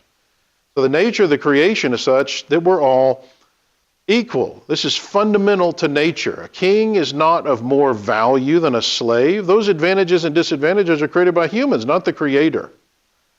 Remember, from a young age, we understand justice and fairness as though it's been programmed into us by the Creator. Well, so fairness must be important to the Creator. What does that say about the Creator? That we've been programmed to understand this concept of fairness and justice, where even kids get it. But notice that there are religions that claim that the Creator is actually partial and prejudiced and unfair and biased. Islam is very sexist towards women. They're basically treated like cattle. Notice what Surah 434 says. Men are in charge of women. Why? Because Allah hath made the one of them to excel the others, because men are better than women, ladies. Okay? And because they spend of their property for the support of women. So good women are the obedient, guarding in secret that which Allah hath guarded. As for those from whom ye fear rebellion, admonish them and banish them to beds apart and scourge them. I wouldn't recognize you husbands to do that. Then, if they obey you, seek not a way against them. Lo, Allah is ever high and exalted and great. All right, can they be harmonized with the God of nature? Is that who the God of creation is? Does he actually show that kind of sexism, favoritism? The God of Calvinism shows partiality. Some people are going to be saved unconditionally, some aren't. Some are predestined to salvation, it doesn't matter what their behavior is, and others won't. Notice, this is a totally unfair God that they serve. The Creator appears to be just and impartial. Everybody has the ability for blessings. Everybody's guaranteed suffering and pain if his laws are violated. There's some things that say one gender may have that seem better, but then there's other things that this gender over here has that are better, and everything evens out. The Creator made things very fair, the things that are inherent to the actual creation. So again, somebody might come up with a quibble here and there. Well, what about this? What about this? About a certain concept of a God. And then the question becomes, can your understanding of who the Creator is, based on the creation, be harmonized with the evidence or not? If I was from some other culture, raised in a home where another God was worshipped, would I be able to harmonize what I see in nature with the concept of my God? Well, is justice and fairness a characteristic of the God of the Bible? The God of the Bible is described as just or fair, Psalm 7:11. He doesn't show partiality, Acts 10:34. He doesn't judge by outward appearance, 1 Samuel 16:7. He's not biased or prejudiced. In fact, he's the author of eternal salvation to all who obey him, Hebrews 5:9. Whether you're Jew, Greek, slave, or free, male or female, Galatians 3:28. Any accusation that has ever been brought against his fairness and justice hasn't been able to be sustained once examined critically. And so again, we can reason through and conclude other things about the Creator, his unselfishness, his mercy, and other things. And these kinds of characteristics can be seen about the Creator by studying the creation without even opening a Bible or any book. And they may be difficult to see in some instances because of the effects of Satan and humans, but there are still shadows of these. And of course, you can't necessarily learn everything there is to learn about the Creator through his creation. In the same way, you can't learn everything about a poet from the poem that was composed, but you can certainly gather evidence, and that evidence that you can gather has to be compared to the characteristics of the gods of various religions, and you quickly start to see they don't always line up. There's inconsistencies that are obvious. And so now reasonably, we would presume that only the true Creator is going to line up perfectly. So think through the implications of that. We were created with an inclination to be religious. We talked about that in the first session. So notice God gave us not just the inclination to believe in a God, but he also gave us the ability to reason through and figure out the true God without even having a Bible yet. You can go down the right path. People who are born and raised in countries where other religions are bound on them and where they're indoctrinated in those religions, those people still have the ability to reason through, gather the evidence that doesn't line up, and eliminate the ideas that are being pushed on them without opening a Bible. They're going to have a starting place for their search for the one true God, which ultimately must end at the Bible, but they can at least start down the path in the first place. Now here's a more direct route in answer to this question. How do we know which God exists? A few years ago, I was in Russellville, Arkansas, doing another one of the seminars that I do, which is the one that dismantles evolution from top to bottom, just deals with that. And there was an evolutionary biology professor from Arkansas Tech there, and he came up to me and said, well, let's say you're right that there has to be a God. I mean, how do you know which God exists? How do you know that it's not Allah or the flying spaghetti monster, he said. And so this was the route that I used to respond to him in a much more succinct way. We're gonna deal with this I'm going to lay this out more for you, reasoning through this. You can determine which God is the creator by studying the materials that claim to be from the creator to see if they prove themselves to be divine or supernatural. Okay, so think through this. One of the endemic characteristics of the created order is the parent-child relationship. So think through what this says about the creator. So this is among humans, but also the bulk of the animal kingdom. And we observe these relationships, and we see the importance of parents in the life of a child. A good parent doesn't just leave a child to his own devices. Whether man or beast, parents guide and instruct their children, keep them safe, pass on information that will help them live a longer, happier life. There's this passing of important information. Now, if the Creator saw fit to create a system like that, what does that say about the Creator? Wouldn't we conclude that the Creator surely would have wanted to do the same thing for us, logically? Well, yeah. The Creator would want to communicate with His creation, with humans, to guide us and help us to know how to be happy, rather than just hanging us out to dry to sink or swim on our own, which, by the way, eliminates deism from the table, by the way, as a religious idea. That wouldn't fit with what we understand about the Creator. The idea of a God that created everything and then He just went on vacation and He's just leaving you to do everything on your own. He has nothing to do with it. No, that doesn't fit with what we see about the Creator. Well, believe it or not, there are only a handful of materials that even claim to be from the Creator. There's not many even out there. We should be able to look at those few materials that claim to be from the Creator, and we would expect the materials to claim to be from the Creator because that Creator wants us to know that it came from Him. That's at least one of the attributes we're going to expect. It's going to say that it's from Him. So we should be able to look at those materials that claim to be from the Creator and see if they have divine qualities. In other words, characteristics that humans just could not have produced, that only an omniscient being could produce. All right? This is a key idea that we want to make sure we have clarity on in the way we word this. Does this material that claims to be from a God have qualities that humans could not have produced? Divine characteristics. See, if humans produce the materials, wouldn't you expect there to be errors? Right? To err is human.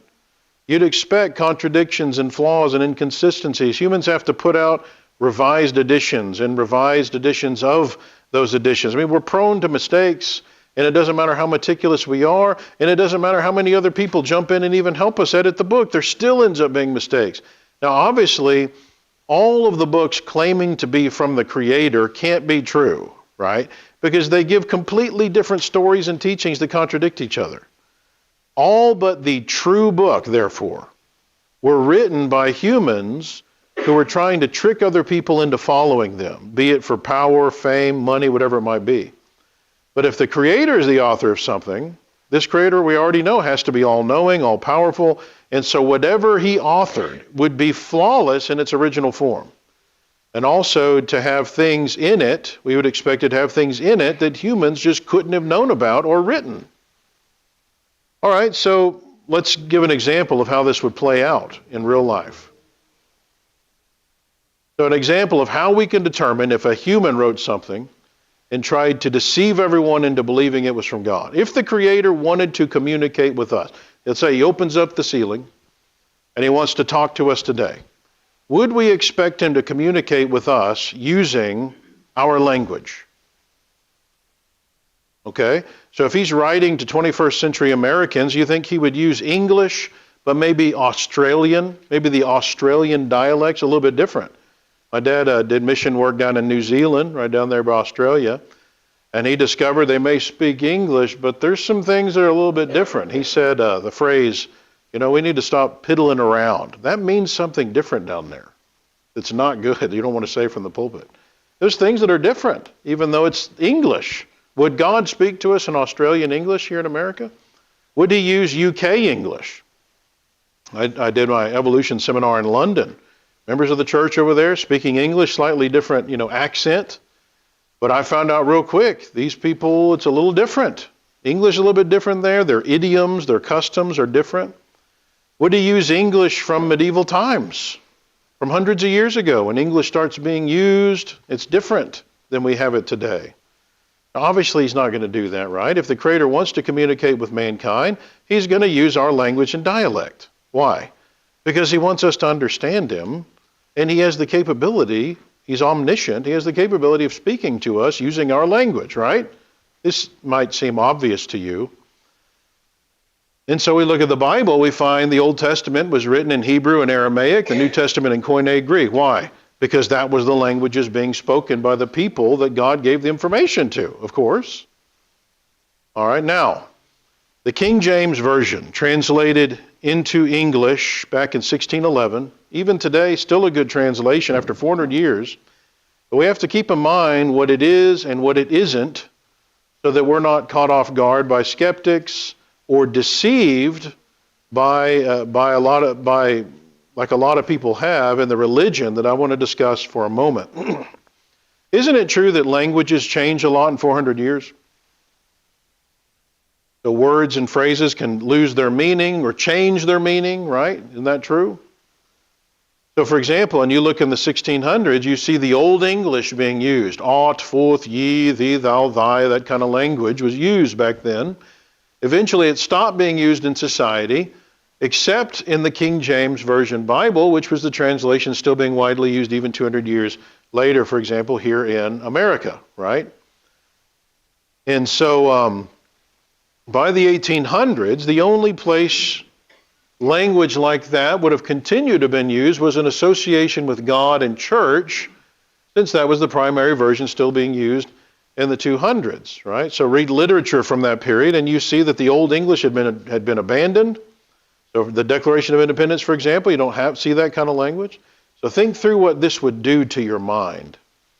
Over the years, many people would have begun, probably unconsciously, to associate 17th century English with God and religion. It appears that to many it began to be thought of as a special religious, even inspired English dialect, like it was the way God would speak to us today if he were to choose to do so. So he opens up the roof and he starts saying, thou, forth, ye, and he would talk to us that way. As though the King James, in its dialect, was actually inspired by God. Now, it must be the case that people were thinking that, or millions of people wouldn't have been so easily duped by Joseph Smith and continue to be duped today. In actuality, of course, God did not use Old English terminology when he transmitted the Bible to us through the Bible writers in the first century and before. Of course, that didn't exist. Instead, he used Hebrew, Aramaic, and Greek, which don't use those Old Englishisms, of course. Those are the languages that were being spoken at the time.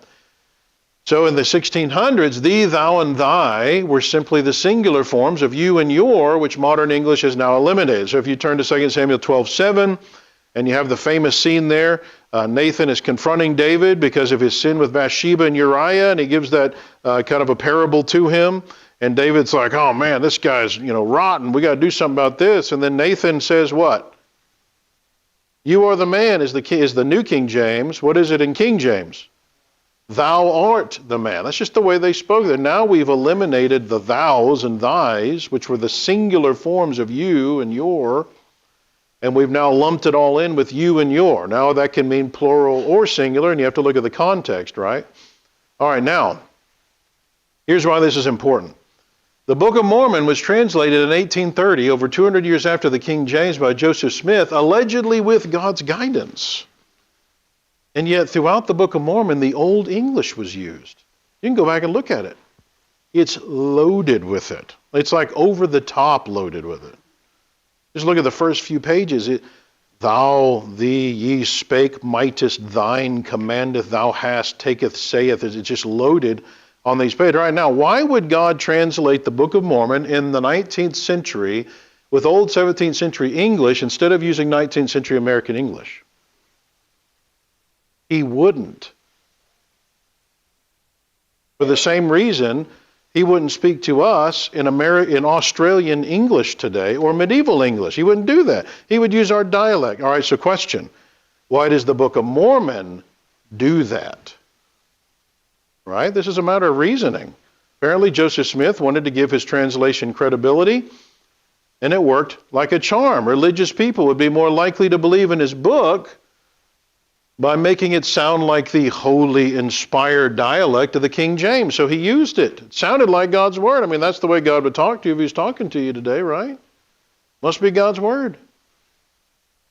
In fact, the Book of Mormon contains over 17,000 words taken straight from the respected but uninspired 1611 King James. Entire sections of the King James are simply copied to the Book of Mormon, including sections that we now realize are really probably not translated well. You know, for example, in Hebrew, you have the word cherub. What do you think the plural of cherub is?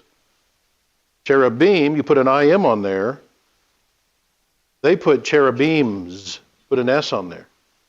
Little things like that show a lack of knowledge about the underlying language. It's loaded. The Book of Mormon is loaded with that stuff. They've had to change it over the years, but you can go back and look at the original. Okay, God did not translate that. That's a human that did that. Is Rue's work that continues to work with the millions of gullible people that have professed to be Mormon? I don't mean that to be unkind, but it's the truth.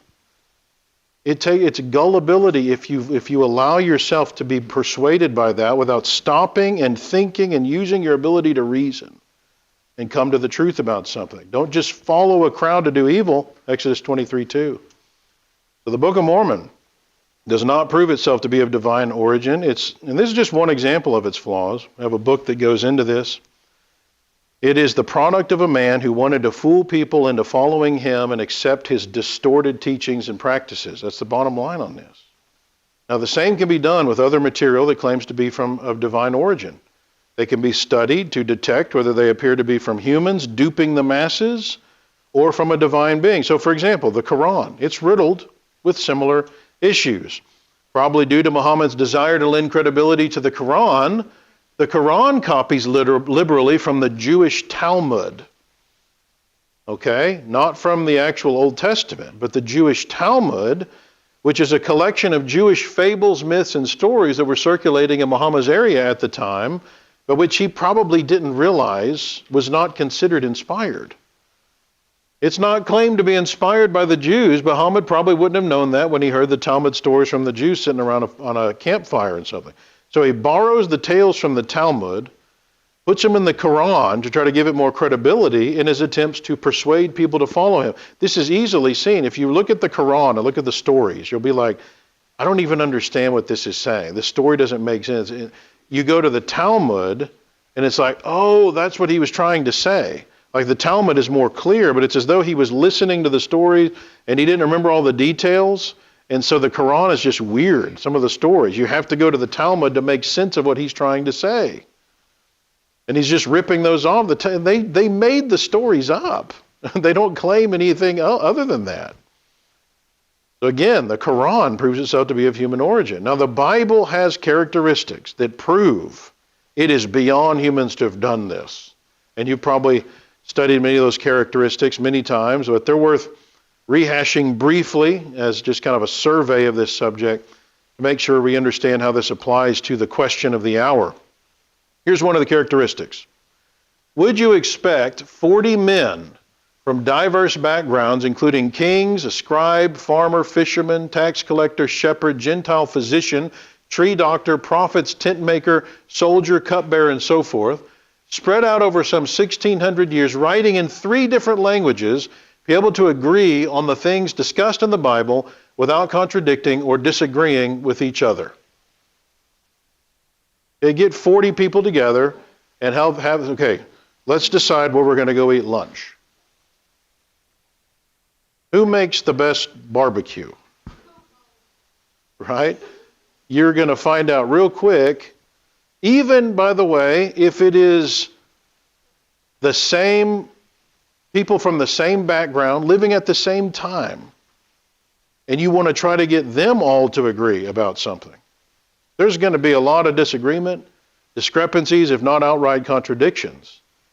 And yet, the Bible doesn't have that. So all of that, would you expect them to be able to discuss the afterlife, the meaning of life, what constitutes right and wrong, politics, economics, medicine, psychology, philosophy, history, grammar, science, logic, the future, and yet be in perfect harmony with each other? That is superhuman. That doesn't happen. You know, just pay attention to the Senate debating things one day, and you'll see. Even the guys on the same side of the aisle will disagree with each other. The Bible has perfect unity, perfect harmony, no internal contradictions. That is superhuman. It is supernatural. The unity of the Bible. What about the brevity and omissions of the Bible? Would you expect humans to write about all such things? Okay?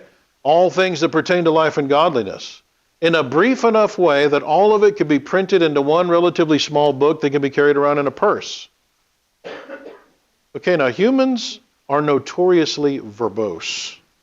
I mean, just go to the library and go to a section on one topic.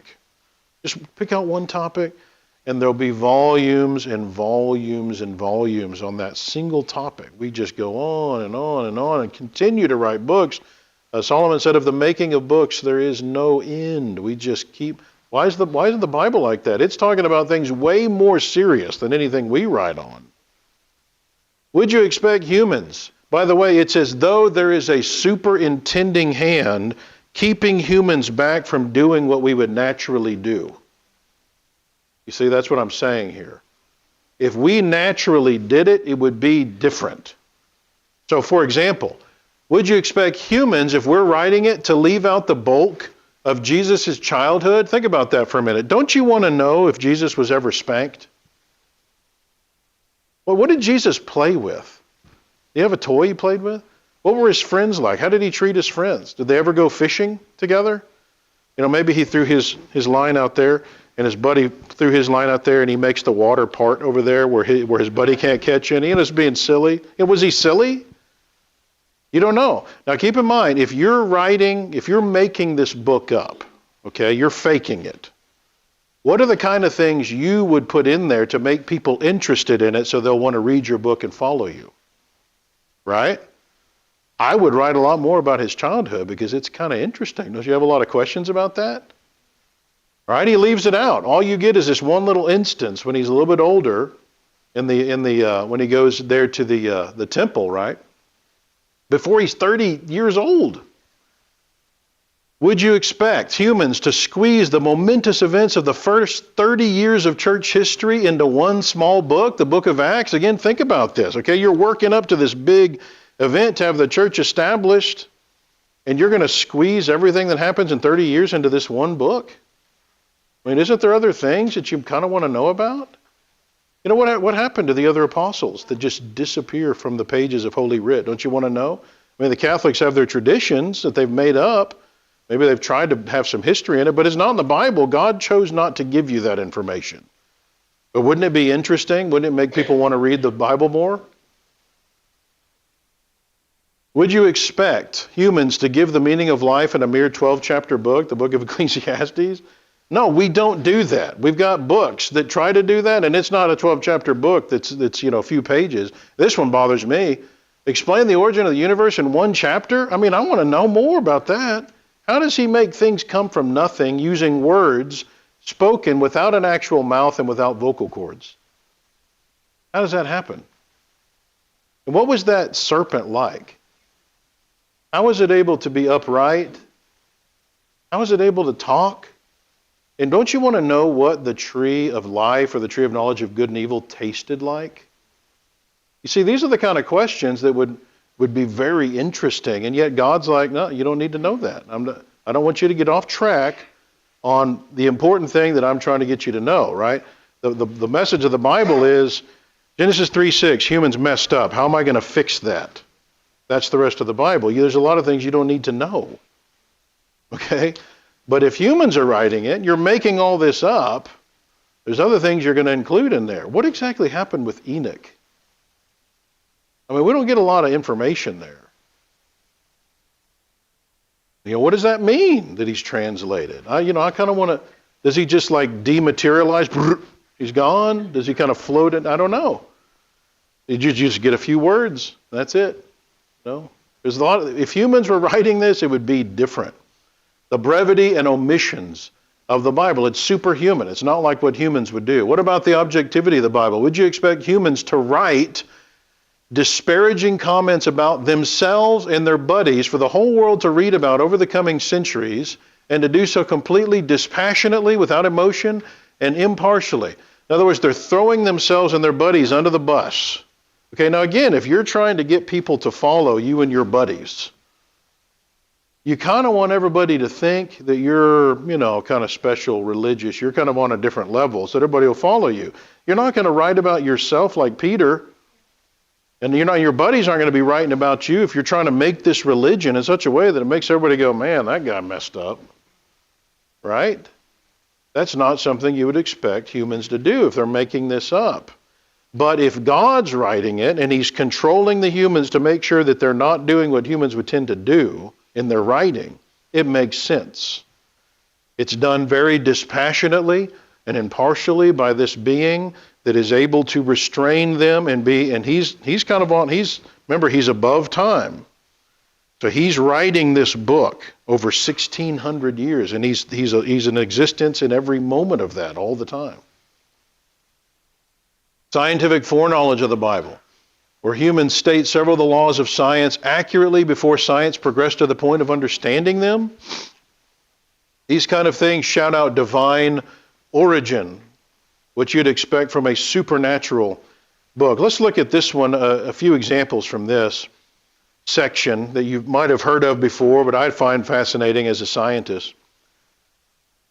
How can you know which God exists? So the scientific foreknowledge. So you see this passage in Genesis 17:12, where God starts initiating this process of circumcision. And he says, he who is 8 days old shall be circumcised, every male. And then you see this come about under the law of Moses as well. So this is pre-Moses. And then you have under the law of Moses as well this idea of circumcision on the 8th day. Why in the world pick the 8th day? Okay, so to the Jewish mind, and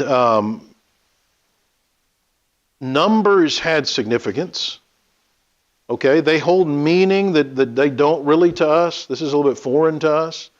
Like maybe the number 13 can have some kind of superstitious meaning to people, but numbers were a big deal, okay, to the Jews. So if you're going to initiate this very important procedure that is going to signify you're cutting off the uncleanness of the world, and you wanted to pick a number for just symbolic sake, what number do you think you'd pick?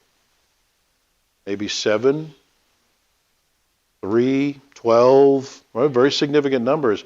The number 8 does not have any significance to it. After the fact, people have tried to say, well, maybe we can put some significance on there, but it's not readily understood why this would have been an important number. It wasn't a big number to them. Why would you pick 8 as the day that you're going to do this procedure? Well, interestingly, in the last 100 years, we've kind of had like one of those kind of moments that makes perfect sense. This guy, Henrik Dam, was a Danish scientist that won the Nobel Prize because he discovered that in foods there's this substance that he named vitamin K that actually makes it where whenever you get cut, you don't bleed out. Right? If you get cut, you just bleed to death unless your blood can clot, right? And so he highlighted that there's this factor in foods that was preventing that from happening in baby chicks. So now we know blood clotting depends on the production of prothrombin by the liver. So vitamin K stimulates the liver to produce prothrombin so that you don't bleed out. So if your vitamin K is deficient, then there's going to be a prothrombin deficiency, and therefore you're going to tend to bleed more when you get cut. All right, now, one of the pioneers of pediatric medicine, Dr. Holt, okay, notice what he says in this book. There's a peculiar susceptibility to bleeding between the 2nd and 5th days of life. All right? Between those, when a baby is 2 to 5 years old, there's this peculiar susceptibility to excessive bleeding. What's going on there? Well, so if a surgery is done on a child, don't you think that would be an important information to have? You don't really want to do this procedure on days 2 through 5. Vitamin K production and absorption in the newborn male increases on the 5th through the 8th day of life. We've now discovered that. So notice this chart, for example. Between days 2 through 5, there's this increased susceptibility to bleeding. We know why. It's because your prothrombin is lower. And then the vitamin K starts increasing, which causes the prothrombin to climb. And notice, it's only on the 8th day that vitamin K causes the percent of prothrombin to climb above 100%. And then it actually levels out to the 100% mark for the rest of your life. The only day in the entire life of the newborn that the blood clotting element prothrombin peaks above 100% is day 8. It is the best day to perform circumcision. All right. Now, how in the world did Moses know that? You think this was trial and error? You know, did all the moms allow their children to get butchered until he figured this out? Of course not. The only reason he knew this is because God told him. He didn't claim to know why. He's just passing on the information. By the way, what do you do now to make sure that where you can actually have circumcision earlier than day 8? You get a vitamin K shot earlier on. So we figured all that out. Here's another area of scientific foreknowledge. You got to be careful in the book of Job to see who's talking, okay? Everything that's in the book of Job is inspired, and what we mean by that is it accurately records what was said. That doesn't mean that everything in there is accurate. You understand what I'm saying? Because Satan says some things in there. And Job's friends say some things in there, and God later says, hey, they didn't accurately say, what I believe, right? He tells that. But in the case of Job 38 through 40, God himself is talking, and he mentions to Job these springs of the sea, which when you look at the word, you see it's these the fountains of gushing and bubbling water that are in the sea, okay? Now, how in the world would Job have known about these? Well, that's the point. He had not entered them. This is not something that he would have known about. We now know, with our technology today, that there are cold freshwater springs all over the ocean floor. And of course, Job hadn't entered them. He wouldn't have even known about them. This one's even more impressive to me. The recesses of the deep, again, talking about the ocean, the deep places or caverns of the ocean. Wasn't until 1873 that our technology got to the point where we could explore and find out that there's a trench on the floor of the Pacific Ocean that's 5 miles deep, a recess, off the island of Guam, 1,580 miles long, 43 miles wide. 1960, we finally got technology to get all the way to the deepest point of the Mariana Trench, 35,800 feet, 8 tons of pressure per square inch, 7 miles deep. Okay, and we now know at least 22 such trenches all over the ocean floor.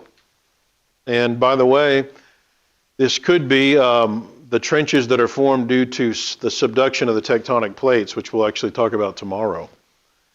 So how would the writer of Job known that the ocean possesses recesses? How would he have known that? How do you have the technology to figure that one out? How could he have known that unless God told him, which is, of course, what the text says. The Lord answered Job out of the whirlwind, which, by the way, don't just pass over that. Imagine what that would have been like. I would have been in the fetal position sucking my thumb at that point. I mean, God's talking to me out of a whirlwind? Really? And so he says, have you entered into the springs of the sea or walked in the recesses of the deep? All right, another attribute of the Bible that proves it to be beyond human capability, and we'll wrap it up. You know, think about weathermen and sportscasters. How good are they at predicting what's going to happen? Right? Now, they're not very good at it. And yet the Bible is able to, now we're not talking about vague things like tomorrow you're going to see somebody in a red shirt. Okay, and you're going to see like 20 people with red shirts. Okay.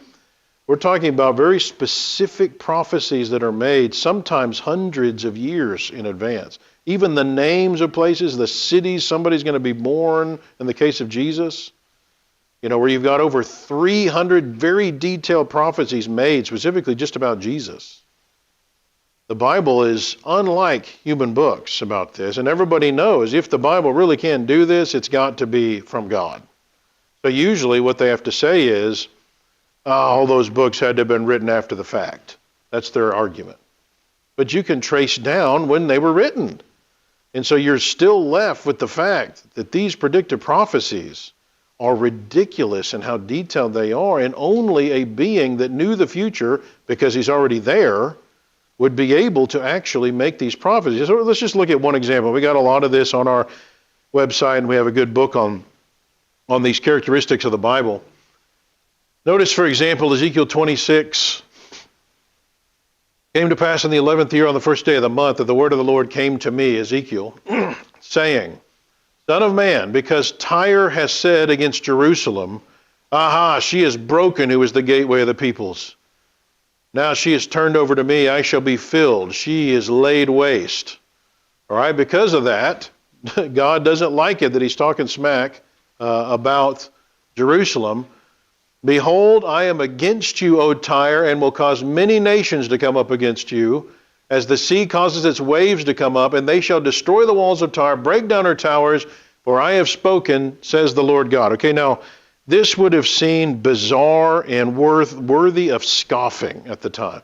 Because if you know anything about history here in Tyre, the ability to take Tyre, that is crazy to think you could. What are you going to have to do to try to breach a wall if you start sieging it? Okay, you got to have siege equipment and so forth, and maybe build some siege mounds and so forth. Now, how are you going to do that if this city is, at least part of it, is on an island, and its walls go into the water, where there's no place to put the siege equipment? Okay, so now you got to have somehow ships out there, maybe launching catapults, that are going to be strong enough to do this without capsizing the ships, and the whole time you're getting blown away by people that can be burning up your ship and so forth. How are you going to do this? This was laughable, the idea that this would happen. And yet God says, hey, you talk smack about Jerusalem, you're going down, buddy. And the first problem is you're going to have many nations coming up against you, and it shall become plunder for the nations. Tyre will. Also her daughter villages, which are in the fields, shall be slain by the sword. So the inland area. And then they shall know that I am the Lord. For thus says the Lord God, behold, I'll bring against Tyre from the north Nebuchadnezzar. So now a specific individual is mentioned from among these many nations. King of Babylon, king of kings, with horses, with chariots, with horsemen, an army with many people. He will slay with the sword your daughter villages in the fields. He'll heap us up a siege mount against you, build a wall against you, raise a defense against you. They will break down your walls and destroy your pleasant houses. They'll lay your stones, timber, and your soil in the midst of the water. What a strange thing to say. I'll put an end to the sound of your songs, and the sound of your harp shall be heard no more. I'll make you like the top of a rock. You shall be a place for spreading nets, and you shall never be rebuilt, for I, the Lord, have spoken, says the Lord God. All right, so lots of very specific prophecies, many nations. Its walls, towers, and pillars will be broken down. It will be plunder for the nations. Its stones, timber, and soil will be thrown into the midst of the water. It would never be rebuilt to its former glory. It'd be like the top of a rock, so bald, and it would be a place for the spreading of nets in the midst of the sea. Well, again, we can know from history exactly how these predictions played out. So historically, we know that Ezekiel began prophesying in 592 BC, and we know Tyre was a coastal city. In 586, sure enough, Nebuchadnezzar of Babylon comes and besieges Tyre, finally takes it in 573. Okay, so it took 13 years. But many of the people in the city escaped to the small island 3/4 of a mile offshore that was the other part of the Tyre city, and Nebuchadnezzar gave up on trying to take the island militarily because of this issue. And so for 241 years, that situation remained basically the same. And finally, in 332 BC, Alexander the Great comes to try to conquer now the island portion of the city. But again, in order to take it, he's got to get to it across the water. So in order to get to the island and conquer it, he has his army gather up all the remaining materials inland, the wood, the stones, even the dirt, scrapes it clean of materials, dumps them into the ocean to make a land bridge to the island. Okay, and you can actually still see this today with Google Earth. You can actually zoom in and see this island or this bridge that was made. Now the city still remains somewhat intact to some extent for the next 1,600 years, and sure enough, many other nations continued to constantly come against them. The Ptolemies, the Seleucids, the Romans, the Muslim Arabs came and attacked that city over and over, and finally the Mamluks, who were former Muslim soldier slaves, came in AD 1291 and crushed the city of Tyre, where it has never regained the wealthy, powerful position that it once had. All right, so Ezekiel looks 1,900 years into the future in order to make these predictions come to fruition. Okay, how in the world was that done? Look at this last one here. It would be the place for the spreading of nets in the midst of the sea. Travelers who go and visit the ancient city of Tyre today, what we think is the ancient city of Tyre, was so obliterated, nobody even knows for sure where it is, but where we think it is, there's a small colony of people actually that live there, and guess what they do for a living? They fish with nets. Now, how could Ezekiel have done that? Well, he couldn't, and he didn't claim to. He only told people what he said God told him, okay? It's not like he was out to get glory for himself, which is what you would want to do if you're making all this up. No, he's just saying what God told him to say. Again, we got lots of material at AP that delves into this subject of the divine characteristics of the Bible. The unity, the brevity and omissions, the objectivity, the scientific foreknowledge, predictive prophecies of the Bible prove that it is beyond human capability, as well as the historical and geographical accuracy of the Bible, which we didn't even get to get into. So we can know that God exists. This is not a blind faith to accept this truth. You will seek me and find me. Here's the qualification. When you search for me with all your heart, that's the issue. You can know which God exists. You can know that it's the God of the Bible. Know that the Lord, which is the word for Jehovah here, He is God. You can know then that the Bible's inspired. And after you know that, it's a matter of figuring out what, if anything, He actually expects from us. Let me tell you a few other things that I have back there if you are interested in getting these things for your library. I found it necessary to write to you, exhorting you to contend earnestly for the faith which was once for all delivered to the saints. You know, I feel for the Christians up here in the Northeast, because I'm sure you feel like everything you say is going to be a battleground. You might feel like you're going to get thrown in jail. It's a lot easier, in a sense, where I'm at down in Alabama, although it's getting more difficult there. There's some things that if you say, you could about come to blows. But here you all are on the front lines in our country of the total disillusionment of the church. And it is critical that you contend earnestly on these things. Give the people in the Northeast of America a chance before God finally calls it quits and says, all right, you're toast. That's what He always does. There's an end coming, and in the meantime, it's up to us to try to get the word to as many of them as we can. So be aware of the materials we have. If not for yourself even, be thinking in terms of others that need these materials that you could purchase these for, like subscriptions to like we have our monthly journal, Reason and Revelation, which covers all kinds of topics, the things that we feel like you need to be aware of from an apologetic standpoint. And this basically costs about $1.25 a month to get a subscription to this. We've got materials that, you know, the pillars of faith, the Christian faith, that undergird what we believe are the belief in God, the belief that the Bible's inspired, and the belief that Jesus is divine, that He's the Son of God. These three books were written to go more in depth on each of those three pillars to make sure you understand and see the evidence for those topics.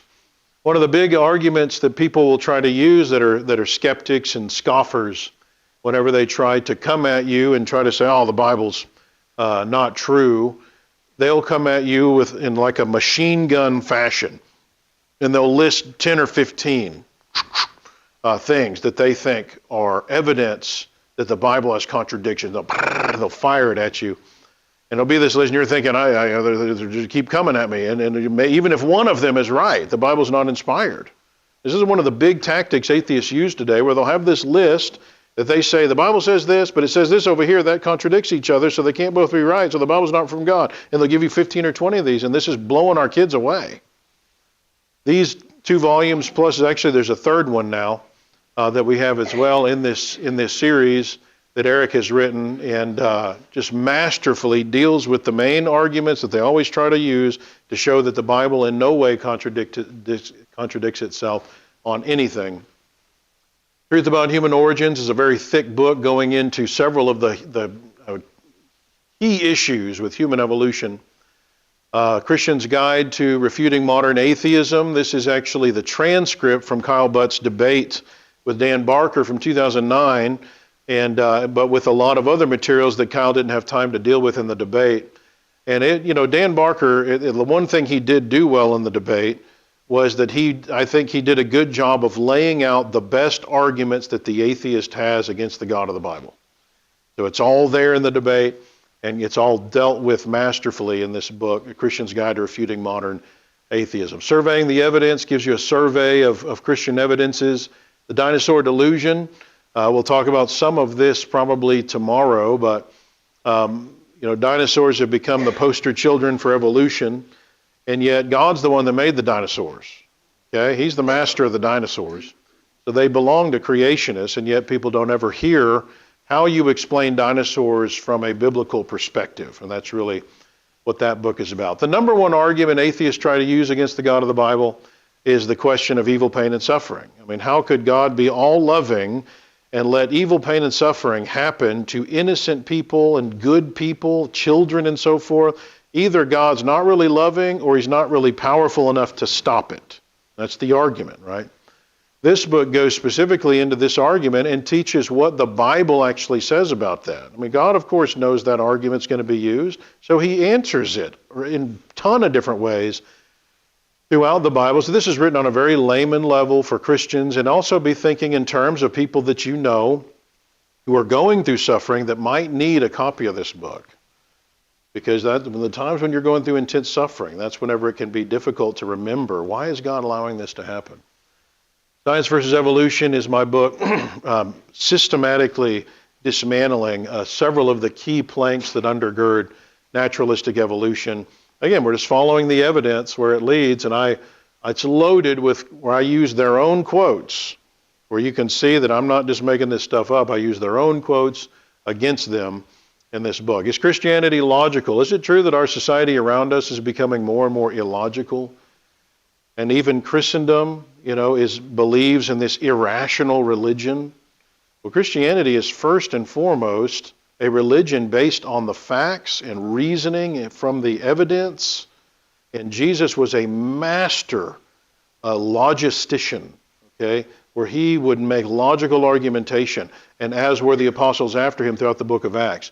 So this is designed to study this question of the rationality, the reasonableness of the Christian religion, that this isn't just a touchy-feely religion that has a blind faith. This is a book my dad wrote to supplement our more extensive book on Is the Bible from God? But this is giving other proofs that the Bible has to be inspired. Behemoth and Leviathan, these two creatures in the book of Job that God works up to in his sermon that he's giving Job, which, by the way, is not a Bible sermon, it's a science lesson that God teaches Job. And he works up to these two masterful creatures, that there's all this debate about what these creatures are, and so my dad weighs in on that subject. The Anvil Rings, this is volume 3 in that series that Eric did on Has the Bible Been Corrupted? This is another one Dad wrote recently. The name Christian how that was used in the Old Testament, and then it turns up there in Acts chapter 11, and he shows how even this is an evidence of Bible inspiration. This is actually several brotherhood scientists, PhD scientists that have written for us over the years. And so several of those articles have been put together in this single book where you have several credentialed scientists speaking out on issues related to the existence of God and the question of evolution. When I was doing a culture war seminar in northern Tennessee, one of the, talking about how bad our society has gotten and what in the world can we do to try to fight back. And one of the passing points that I made is, you don't have to always get into a direct confrontation with people, where you're having to get into some debate or something and feel embarrassed by that or whatever. Sometimes it's a matter of just leaving tracts everywhere you go. And some person, might come by and pick it up. This is an easy thing you can do. And so one of the guys that was in the seminar came up to me and said, well, what tracts would you recommend we do that with? Because so many of the tracts we have are not necessarily the tracts you'd want to just leave all over the place whenever people don't have a deeper understanding of some key things. We might have a tract that talks about, Rahab's lie or something, Okay, well, that's interesting and something that Christians need to study, but that's not like if you were to think in terms of what needs to be left out there everywhere. When we go to restaurants and leave it in your cart at the store, and when you go to a hotel and you go to doctor's offices and gas stations, what are the kind of tracts we want out there? Well, really, we want the fundamentals.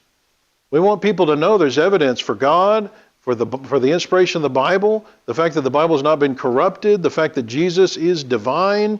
So we developed this series, and there's 2 or 3 others in this series now, that were written with that in mind, the kind of tracts that you want to just leave everywhere all over the city, in the hopes that people will pick it up and start realizing that the foundations of Christianity are rooted in logic and evidence. This book takes the 3 big ones, existence of God, inspiration of the Bible, deity of Christ, as well as one on how to become a Christian, and puts it together into one booklet that could easily be handed out for evangelism purposes. So congregations a lot of times buy those by the box. We got other tract series as well that are like this one's Dismantling Evolution tract series, and there's several in that. This one's the Creation and Science tract series, and these are in-depth topics as well. We have culture war materials targeting adults, and so like environmentalism, sexual anarchy going on in our society around us. This is on the Quran, how you can know the Quran is not inspired. The question of illegal immigration, my dad's series that he has done on the silencing of God in America and what the founders really believed about God and so forth. This book is, I think, an important book. I wish every young person studied before they go off to college. And the idea here is, let's say you wanted to develop a government and you wanted it to be successful. What's going to be the best way to do that? Well, obviously, if God has weighed in on the subject, that's something to consider. Because if God says this is going to be the best way to do it, then obviously that's the way to do it if you want it to be successful, right? Well, incidentally, the Bible does do that. The old law is God's civil code for how to do a government. So if you strip it of the more specific religious things that aren't as relevant today, you're still left with this skeleton for a government of how what God would approve of you doing, involving taxation, how to punish people, how to set up the government, even things like immigration and border issues and so forth. It's dealt with in there. And amazingly, Dad has so studied the founders and their thinking and their actual quotes, not just what revisionist historians said that they said, but going to the actual, first sources, the primary sources to see what they said. And what you find is the founders of our country did that in our country. They tried to set up the American government using these biblical principles. It's not something that's taught in schools anymore, but it's clear. And so he cites a lot of that in there as well. But this is a fascinating book on God weighing in on the way to do a government. And you'll walk away feeling like where our government is going now is not a good thing. I mean, from the God's perspective, socialism and so forth, and this is good for our young people to be clear on this. He also wrote a book specifically responding to some of the allegations made against the founders. My wife and I wrote a series, are writing a series on the question of what the Bible would say about child rearing, not what she and I say, but what the Bible would say about this subject. Dad and I co-authored this book on homosexuality. Who would have thought we would have gotten to a point in our country where this has to be addressed? Not just what the Bible says about it, but also I deal with the science and the psychology side of it, and then he deals with more the scripture side of it. We've got materials that are important for the church as well. What does the Bible say about the Baptist church and the Lutherans and the Catholics, the Church of Christ, the Mormon church? This is on the principle of authority. This is a book responding to when the Richland Hills congregation added instruments years ago now, and the arguments they made for why that was scriptural. This is a great book. I highly recommend. And some of these, by the way, are not AP books. Like this is one of the ones that Dad wrote. We probably have some back here, but he wrote this outside of AP time. But this is a great book for new converts. You know, imagine being a new convert and you're like, okay, now you're a Christian. Okay, now what? Well, you need to go study your Bible. Okay, now imagine opening the book of Romans, Leviticus. You're like, I'm supposed to read this? I don't understand what I'm doing here. Okay, this book was written to give a brief 1 to 2 page summary of every book of the Bible. Give you kind of the overview.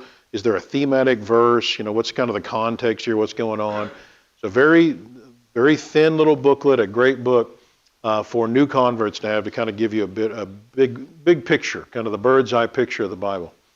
Baptism in the Greek made simple.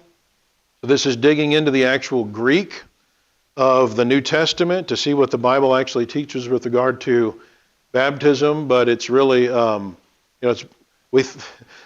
thought about recommending to Dad, baptism for dummies, right? But that probably wouldn't really.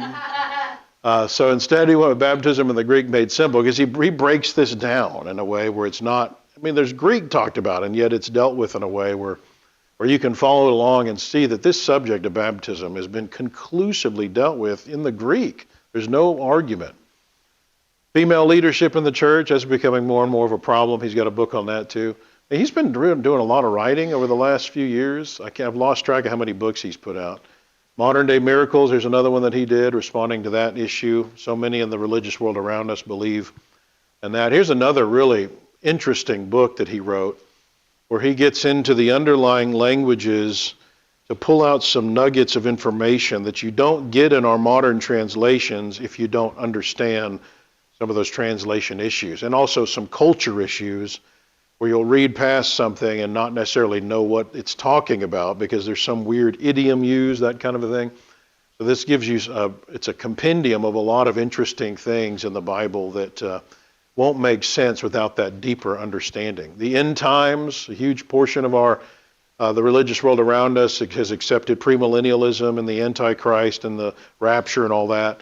And this is looking at what the Bible really teaches on that subject. All right, and you probably already know about our study Bible that has so much of our material that we've written over the years, thousands of articles, but put succinctly into the study Bible as commentary throughout the text. From an apologetic standpoint. So I recommend every young person before they go off to college to make sure they have this and be aware of our various different kinds of colors and covers and so forth that we have available as well. All right, as we wrap this up, by the way, we also have some other materials that are not AP materials that I'd recommend that have to do with this subject we're covering this weekend. These are not AP. These are not, in fact, even Brotherhood, but I recommend these products. They're very well done with regard to this subject. So one of the stories that I started telling you at the very beginning of this session tonight, remember this professor from Arkansas Tech University. And this is one of these professors that there was somebody at the congregation that had taken this guy's biology course, and he's one of these rabid type atheists where he would, at the beginning of the course, tell the kids, hey, raise your hand if you believe in the God of the Bible and you believe in creation. And so some of the kids would raise their hand.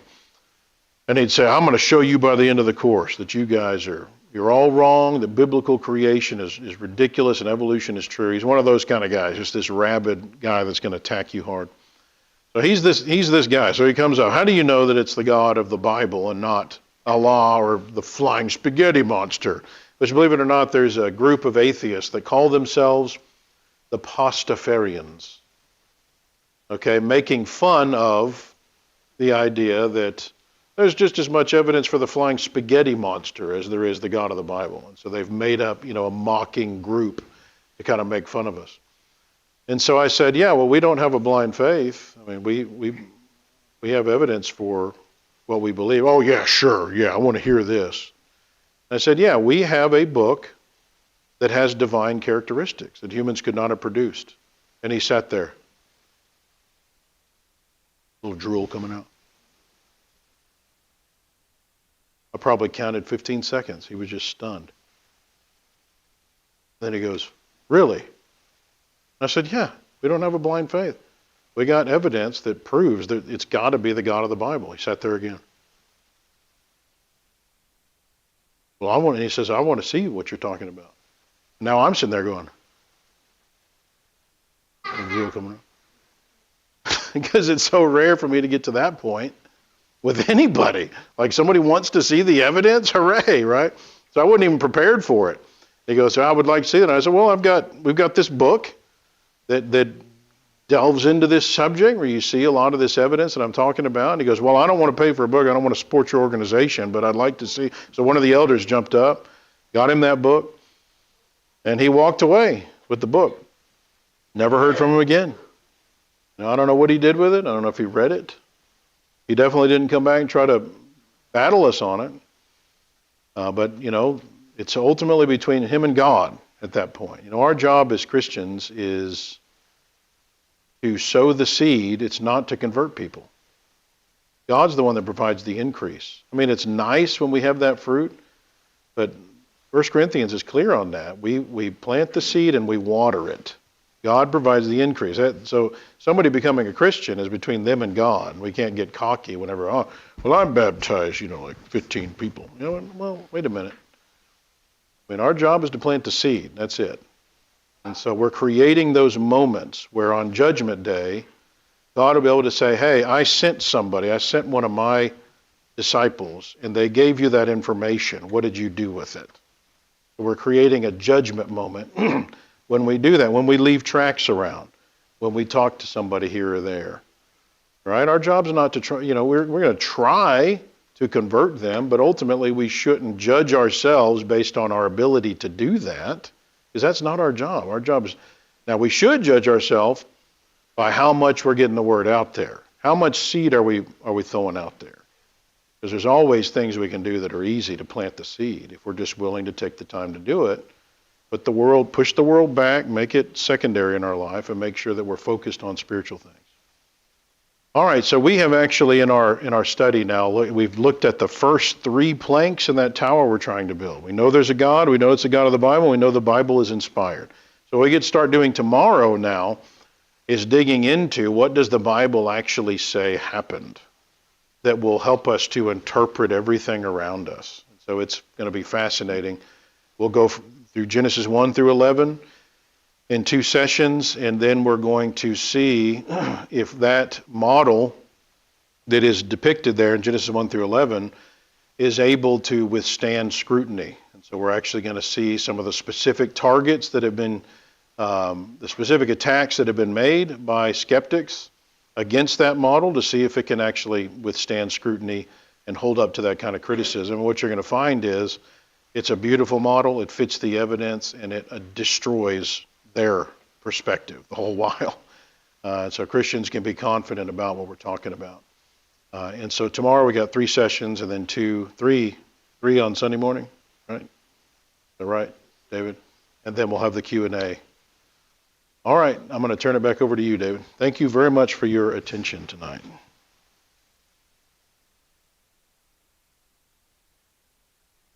you all for coming this evening, and I hope that you all come back tomorrow morning, 9 a.m. This has been great information, and I greatly look forward to more tomorrow. I got to listen to some of the lessons we're going to hear tomorrow at Polishing the Pulpit a few years ago, and they're excellent. You will not regret it. I forgot to ask someone to close us in prayer, so Walt, would you mind closing us in prayer? Thank you.